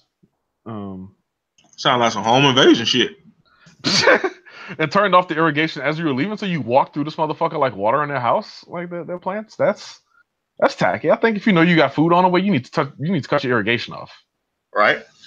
So I think what wound up happening was this person wound up getting a wet T-shirt, and then this interesting and handsome man found himself staring. And again, this doesn't specify if it was a man or a woman who did the delivery, but I think wet T-shirts turn on people of any gender who happens to see the gender of their liking with a wet T-shirt on. Ipso facto, nigga, you did this shit on purpose. Right. And then you walked through it on purpose too. I mean, you had that food in a weatherproof in a heat safe bag, so nothing happened to his food. But yeah, your shirt, you have to wring your shirt out. Oof. Hate to be you. Oh, and let's we not forget, this person lives. That's the real creepy part about this. Like I hate see I like it for show purposes. I hate seeing these things with like rideshare drivers like doing like these misconnections or like these courier services, delivery drivers, what have you, doing these misconnections because it's like this person lives and like clearly that like going back to that person's house is like a bridge way too far. But then you did the next best thing and came on the new revamped Craigslist, right? with its completely purged and brand new misconnection section. So there's like no history here, and there's no need to contribute to it. And yet here you are, telling us about this person whose food you delivered, and how handsome you think they are. Right? Don't go back, please. Good look, everyone. Next one. Yes. Okay, here we go. Blonde at Starbucks at 99th in Durham, 99 in Durham, and Tigard. Just so you know, Tigard's like the suburbs. Okay. You were the gorgeous blonde woman who came in after me on Saturday afternoon. We made good eye contact, smiled at each other. I made a comment about your shoes while waiting for our drinks, and it led to a good conversation. I saw your ring, but don't care. I can't stop thinking about you. Tell me what else we talked about so I know it's you. The end. Wait, read that back? Okay. You were the gorgeous blonde woman who came in after me on Saturday afternoon. We made good eye contact, smiled at each other. I made a comment about your shoes while waiting for our drinks, and it led to a good conversation. I saw your ring, but I don't care. I can't stop thinking about you. Tell me what else we talked about so I know it's you. This motherfucker think that Bobby Womack. Fam! Like, I get that open relationships are a thing in Portland, but my word. Hey, my man said he saw the ring, but he didn't care. Hey, yo, this motherfucker. Vance is out here on 2011 Drake YOLO shit. Like, wow. Right? Nigga hit her with the nice shoes. Oh, wait, you got a ring on, so maybe you don't want to fuck. Maybe you might. Right? Ooh, Jesus. Good damn look. Good eye contact, smiled, shoes comment. Yeah. Ooh, he pulled one out of my playbook. That's my move now, buddy. What are you on about? Except I be meaning that shit. I'll be like, yo, like, them shoes cute and they don't come in my size, so I'm living through you, girl. You single. Damn, you got a ring on. Okay. Anyway. But the fact that he's like, I can't stop thinking about you, that's what really is. Man, you might need to stop. She got a ring on. You said as much. And I think that whole, a vegan, a CrossFitter, and a Reformed Christian walk into a bar, who let you know first? I think that the open relationship people have like taken pole position in that whole thing. Like as far as like talking about personal life openly and just volunteering that shit to people. Yeah, I think they're the ones now. I think that they're like aces at that shit. Like this whole thing, like she would have been like, yo, like you see this ring on my finger, but like we're totally in an open situation. Like he doesn't mind if I see other people, and I don't mind if he sees other people as long as we tell each other about it and the communication's honest. I'm not making fun of this community, by the way. It's just not my jam. But she totally would have volunteered that. Yo, I want to know what shoes she had on. Is it right? Like she had the new LeBrons. Like, did she have the new LeBrons? Did she have the new Manolos? Like, what she had going on? Like, right? What we talking about here? What is the bar that we're working with here? Like, again, is this a nice shoes on a fuck kind of situation, or were her chucks just really clean? Like, right. Like they were crisp, like out of the box that morning, like kind of situation. Right. I needs to know. I mean, it's Portland, so it was probably Tevas, but Yeah. Let's just move on, shall we? Like, does she have the new Dame Diddy's? I wants to know. Oh man, shall we just move on? No. All right. What else? What else could they have talked about? I don't know. Like they talked about the Blazers getting swept, or talked about Damian Lillard's mixtape. We can talk about see Bon Jovi live in concert. Talk about best pizza in town. Like what else could they have talked about? I'm curious, but I don't have a way of knowing. Let's just move on, shall we? Correct. All right. Dad at my son's daycare. This is Cornell Road, which is not very far from Tigard. So again, still kind of suburby-ish, very residential, very bedroom community. Dad at my son's daycare. So I've met you twice so far. You helped me when I was locked out of the daycare by giving me a better contact number. We introduced each other today and shook hands. I have no idea if you're single, so I don't want to be weird and forward, but I think you seem very friendly and outgoing. I've been separated from my son's dad for a year now and have been slowly getting back into the dating scene. If you're single and somehow see this post and also interested, we should go on a date. A woman 100% wrote this. Right. Right. Like again, nothing doesn't say that, but you can tell the difference, very broadly speaking. But you can tell the difference. Like this whole "we should go on a date" with an exclamation point. Like that's not how a man finishes a misconnection. Just saying. Yeah, we've been doing this for too long. And yeah, let's leave out the part where she's trying to pick up somebody at a daycare. And again, everybody's situation ain't the same necessarily. Hey, you trying to get some dick during nap time? What is you doing? What?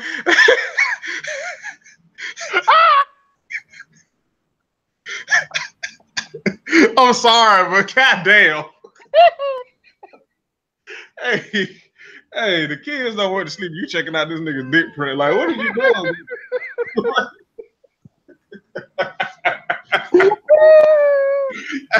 Hey, that joke was on the tip of my tongue. I was just waiting for you to finish the damn disconnect.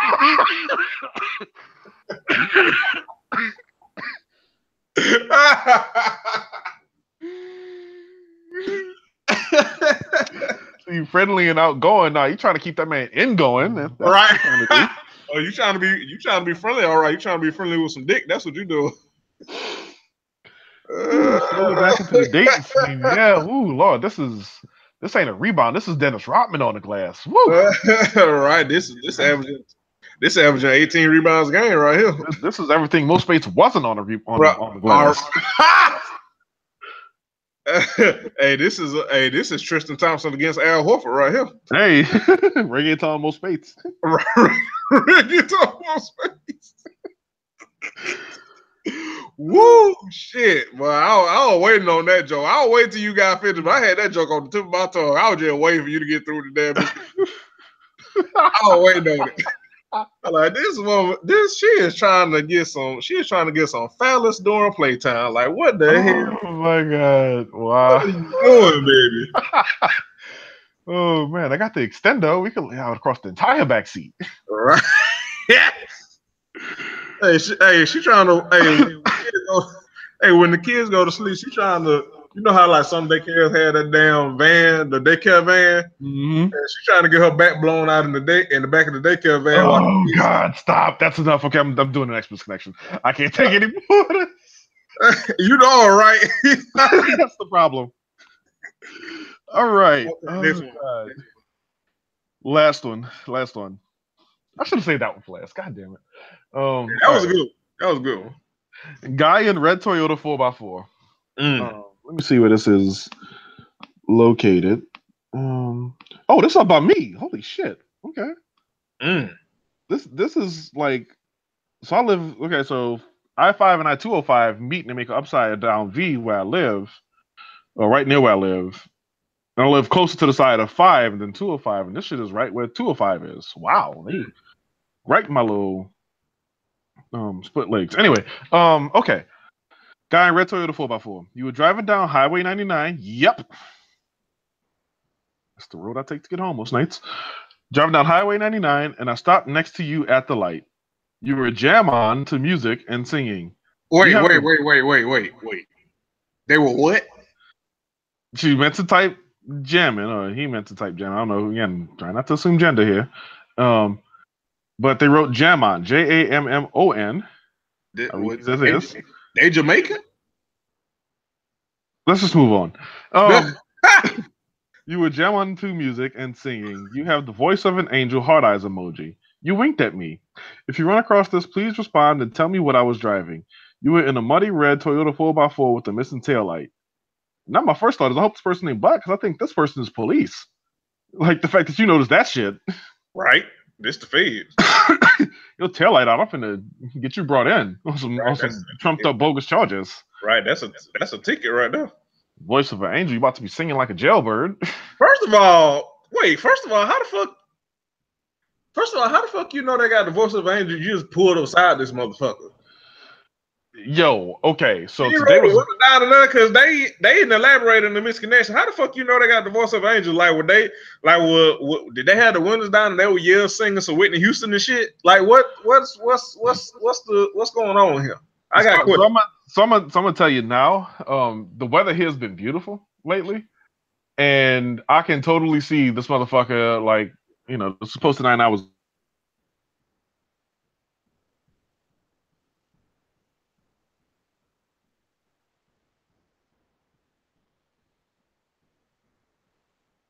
Did we lose Bianca?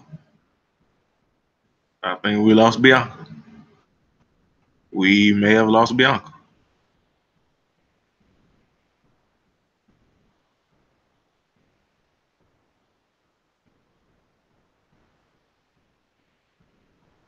Yeah, I think we lost Bianca.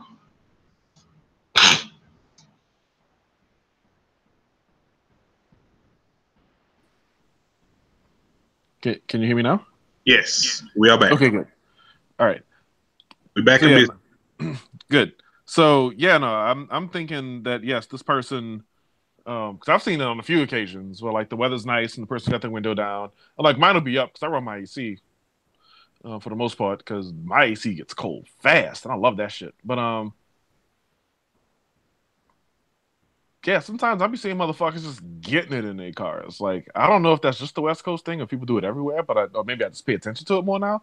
Well, yeah, I mean, I just tweeted the other day, like, and you been to Atlanta, you know how trash the traffic is down here. Like, one of the best things that I love, myself personally, is driving around with clear traffic and with the windows down. What the fuck time is this?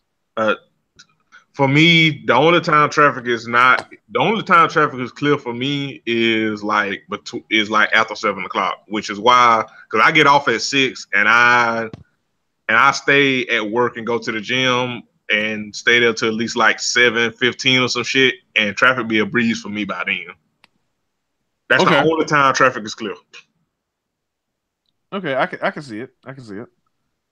But late night traffic, yeah. No, traffic has made me less of a like just free roaming, go wherever I want type of driver. Like I used to do all the time. Yeah. Like when I lived in places that had understandable and predictable traffic patterns, but like Portland will like just pop up and have like standstill traffic at 6 p.m. on a Sunday just because. Right. And again, I'm like been to Atlanta, so you already know what the fuck the deal is here. Mm-hmm. So good damn luck, everybody. You think you're doing good leaving the house at 2 o'clock to get to Social Circle at 3 o'clock, and nope, 75, 85 didn't have random ass 2 o'clock traffic. And 20 done had random 2 o'clock traffic. Listen, okay. Or in the words of Carter B, occur. So you don't get to Social Circle till about 4:35. All right, that's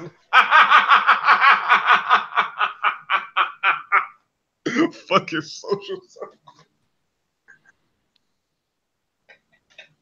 All right, let's move on. All right, that's it. Fucking Social Circle. That's enough. That's it. Is that the misconnection? That's the last one. Yeah, we can end on that note. We can end on that note. Fucking so I'm gonna name the episode that too. Social Circle. Wait. I thought we was gonna name something about the daycare. That's okay. We can figure it out. We'll figure it out. But yeah, I know this one was pretty long, but we had to make up for 2 weeks of time. But yeah, thank you all for listening. Listen in segments. I won't be offended. Right.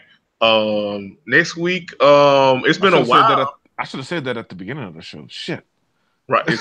We kind of said that, but I sent an email to Classic. It's fine. But Well, yeah, thank you all for listening. Thank you all for sharing the show. Thank you all for liking the show. Leave us ratings and reviews. We hadn't had any of those in a while. Let us know that you still rock with us and still tell us what you like about the show and shit. Yeah, we thrive off that shit, stupid. Right. I'm sorry, that we was the thrive mirror of off me coming out. positivity. That was the mirror of me coming out. I apologize. No It's one's stupid. It's fine. We're all angels under the tender grasp of our Lord and Savior, Jesus Christ. Except Kendu Isis, because fuck that nigga. A nigga named Kendu. A nigga named Kendu. Anywho, any closing thoughts? Yeah. Be good to yourselves. Be good to others. Stop being weirdos on Beyonce's internet. Fuck R. Kelly. Fuck Bill Cosby. Fuck Kevin Durant. Fuck. Goddamn. Yeah, I said it. It's fine. It's fine. Let's see. Any more fuck yous that I got? I mean, fuck CeeLo. That's about all I got. Yeah, fuck CeeLo.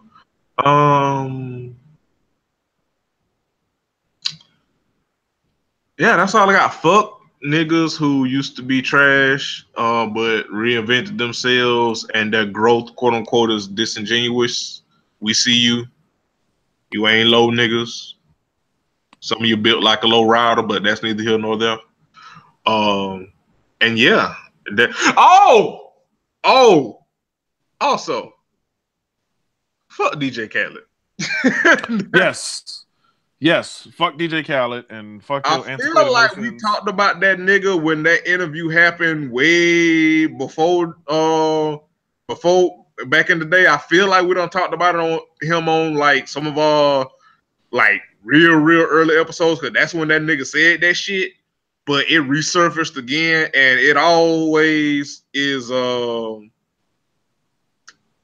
it is always a never not a good time to say fuck DJ Khaled. So yeah. Correct. And shout out to Ms. Zenzi, who still has the funniest tweet about DJ Khaled of all time, who said that Assad's mom has to sneak and play with him while Khaled is asleep. Jesus. That shit is so true, because that nigga be having a baby on Snapchat all the time. And adorable baby, don't get me wrong, not his fault. But damn, Khaled, why you gotta be so fucking annoying? Just ruining a good thing. Right. Just fucking annoying. But yeah, we out. We'll be back next week. We'll do bring it back next week. So till then, peace, niggas. And have a good life and shit. See y'all next week. Bye.